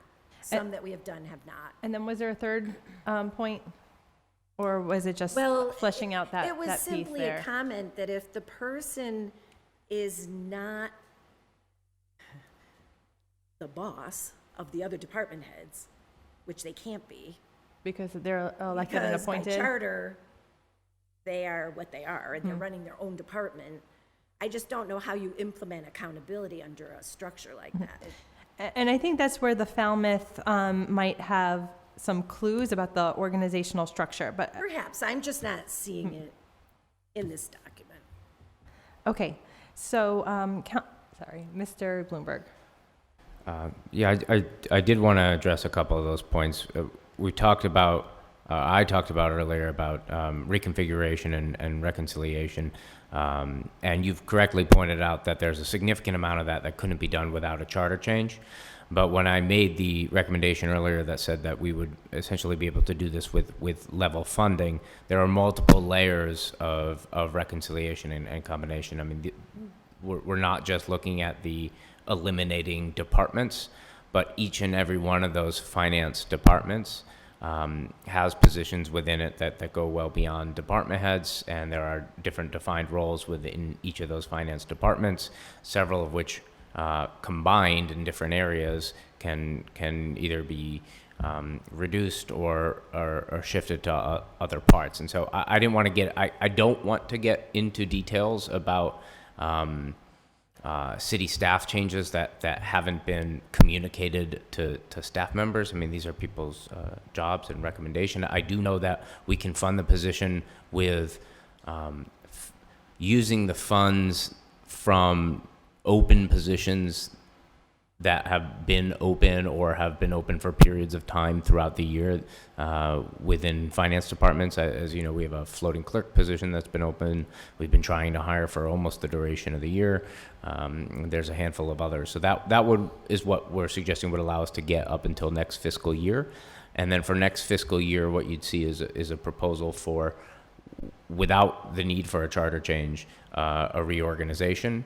And then I agree that we'd be looking to do this in tandem with also the ballot measure, which would then allow for further robust development of a financial, chief financial officer and financial position. And just the last point is, this is not something that we made up, and it's not something that I made up or the mayor made up, that a lot of this work has been done in conjunction with DLS, DOR, the Collins Center, and those are the folks who have worked with the 351 other cities and towns throughout the Commonwealth, and they very much implore us, I believe might have been the word, but to the point about this evening, and one thing that I think that could help clear this up is, if you want to hear from them directly, they've offered to spend that time.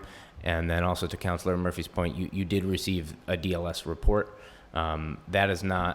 This is not meant as the response and communication related to that DLS report. You will receive hard copies. I'm more than happy to have whether a special council meeting or individual meetings with councilors if we want to dive into the further details of the DLS review. And if I can just follow up through the chair. Absolutely. Relative to your comments about the positions, I don't think it is fair to say because an individual might be affected that is a basis for not sharing what the reorg plan in its outline would look like. To me, that's a false flag. If you are reorganizing, we have to be able to understand the fiscal impacts and also what the potential employee impacts would be, because if there are people, and usually we take the approach of trying to use unfilled positions, so that would affect nobody, but if it is going to affect people, we have more need to know that, because that has other economic implications. So I think that's making more the argument of why we do need to know than why we can't know. Thank you. Yeah, especially if there's, union positions. I mean, there's a lot of other things that could be triggered in that sense. And I do think it is important to know what the, at least, outline of the structure is going to be. Councilor Murphy. Yeah, I did get the report, and I went through it today and did a lot of highlighting. Yes. Highlighter, as you can see. But I also agree in terms of what Councilor Bacon just said. I know you said there's some open positions. Certainly those should be part of the discussion where we know, okay, we had 15,000 for this and 20,000 for this, and we're not replacing those, so that we know that. But also, if there are other positions that would either have their requirements for what they're going to do on their job, because there's now going to be fewer people in this department or fewer people in that department, obviously there's potential that there would be some kind of financial adjustment for those people as well, because they're going to end up doing more than they were doing prior, assuming. We don't know that, but I do think that is something that as we move along, we need to have that in front of us so that we can see the whole picture. And we need to see a whole picture of where we want to be soon and where we want to be long-term before we should create a short-term plan. Right. Yeah, it seems like it's a three-tiered plan, and we should know how they all fit together. So the first is creating the finance director position, then it's the reorg, and then it's the charter change, as I understand you outlining it. Sure. I mean, I would see it as two, but I could say three. So yes, one would be, it's two if we wait until fiscal 21, though I would implore you to act, I would implore to act on this sooner than fiscal 21. The reorg would happen in fiscal 21, but it would only happen if this position is created. Mm-hmm. Councilor Bacon. Just one more thing, and then I'll be quiet. But time's running out. I do think that we need to be careful, because by charter, we have a strong mayoral form of government. and which Councilor McGiverin properly said, only the mayor initiates appropriations. So I do think we have to make sure we're looking at this in the bigger context of the charter and knowing any other implications that it has for our whole form of government.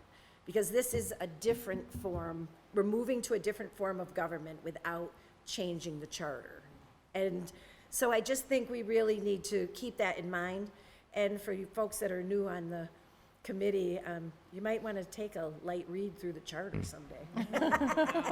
I would just say this has been put together in partnership and guidance with the solicitor's office. Of course, they wrote this, and we took the charter changes as really, or the lack of charter changes is very important. That was really what made this I'd say difficult, and why we did so much outreach and conversation with Division of Local Service and others, because cities like Springfield, Pittsfield, Northampton have chief financial officers, and that is the direction that we would like to go as a city. This is a way that we can see some of those gains related to that immediately without waiting another year plus for those charter changes. So, and I guess, just in closing, I would say what would be helpful to me in looking at a change like this is what will be the measurable outcomes when this is done that we know this is worth doing. And that measurable outcome should be the grants are balanced out. We don't owe any more than $50,000 on grants that are properly accounted for. There should be measurables, organizational, operational measurables, not just we're going to save this because we're spending that. That just has never worked out in math, in my experience. Thank you. So I'm hearing that the committee members have an appetite to table this, bring in Department of Local Services for a conversation.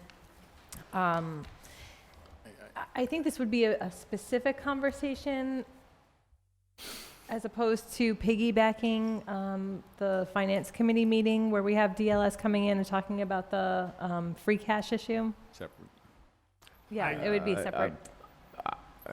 Frank, I think you could do them together, to be honest, because the number one thing they're going to tell you about the free cash issue is because we've had them in the mayor's office multiple times with this scenario, and to Councilor Bacon's point about the responsible parties. So yes, the majority of those grants were police and fire, but they're also throughout all departments, and not every department, in fact, most departments don't have an internal financial manager. It's not a requirement that a department head, have an MPA or an MBA for dealing with municipal finance. That doesn't mean that they shouldn't be brought up to speed and constantly updated as to what the proper financial management procedures are for grants. The problem is we don't have an individual within the city in any one of these departments who is responsible for working with, training, and ensuring those department heads as to what the proper procedures for all this are.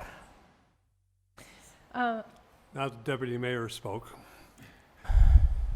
What about, there's 2 or 3 different orders in the finance committee that we've been waiting for the Department of Local Services, DOR, to respond. It took me 10 days to get a hold of someone. And they're related and unrelated. The topic would be some redundancy if we had one meeting in finance and one meeting in ordinance committee. Mm-hmm. I think they're both important. We could talk about a joint committee meeting. I was wondering of either a joint committee meeting or similar to the way that the Charter and Rules meeting met following a finance committee meeting when we had Cinder and so that both meetings were back-to-back and relatively short. First meeting to deal with one particular item, and then councilors were welcome to stay and hear more robust discussion of finances for the other orders. Anything's possible. I think we can Wait, work do you that have out. a date for that meeting yet? No, because DOR begged off, and they're waiting to have a full report to present to the city council, which I also I can suggested assist. that should be brought to the president Okay, as so to then, what Todd thinks. so I'll then take you home. I'll be in touch with Councilor McGiverin about setting up either a joint committee meeting or 2 meetings back-to-back. I make a motion that we table this item. Second. Motion has been made and seconded to table this item. All in favor? Aye. So moved. Tabled. And can we put the school item on whatever meeting we have? It's Please. 3/17. That's the next meeting that we have. That's 17th? Okay. So it will be on that one? Okay, thanks. Make a motion, we adjourn? Motion made and seconded to adjourn. All in favor? We are adjourned. Thank you, everyone.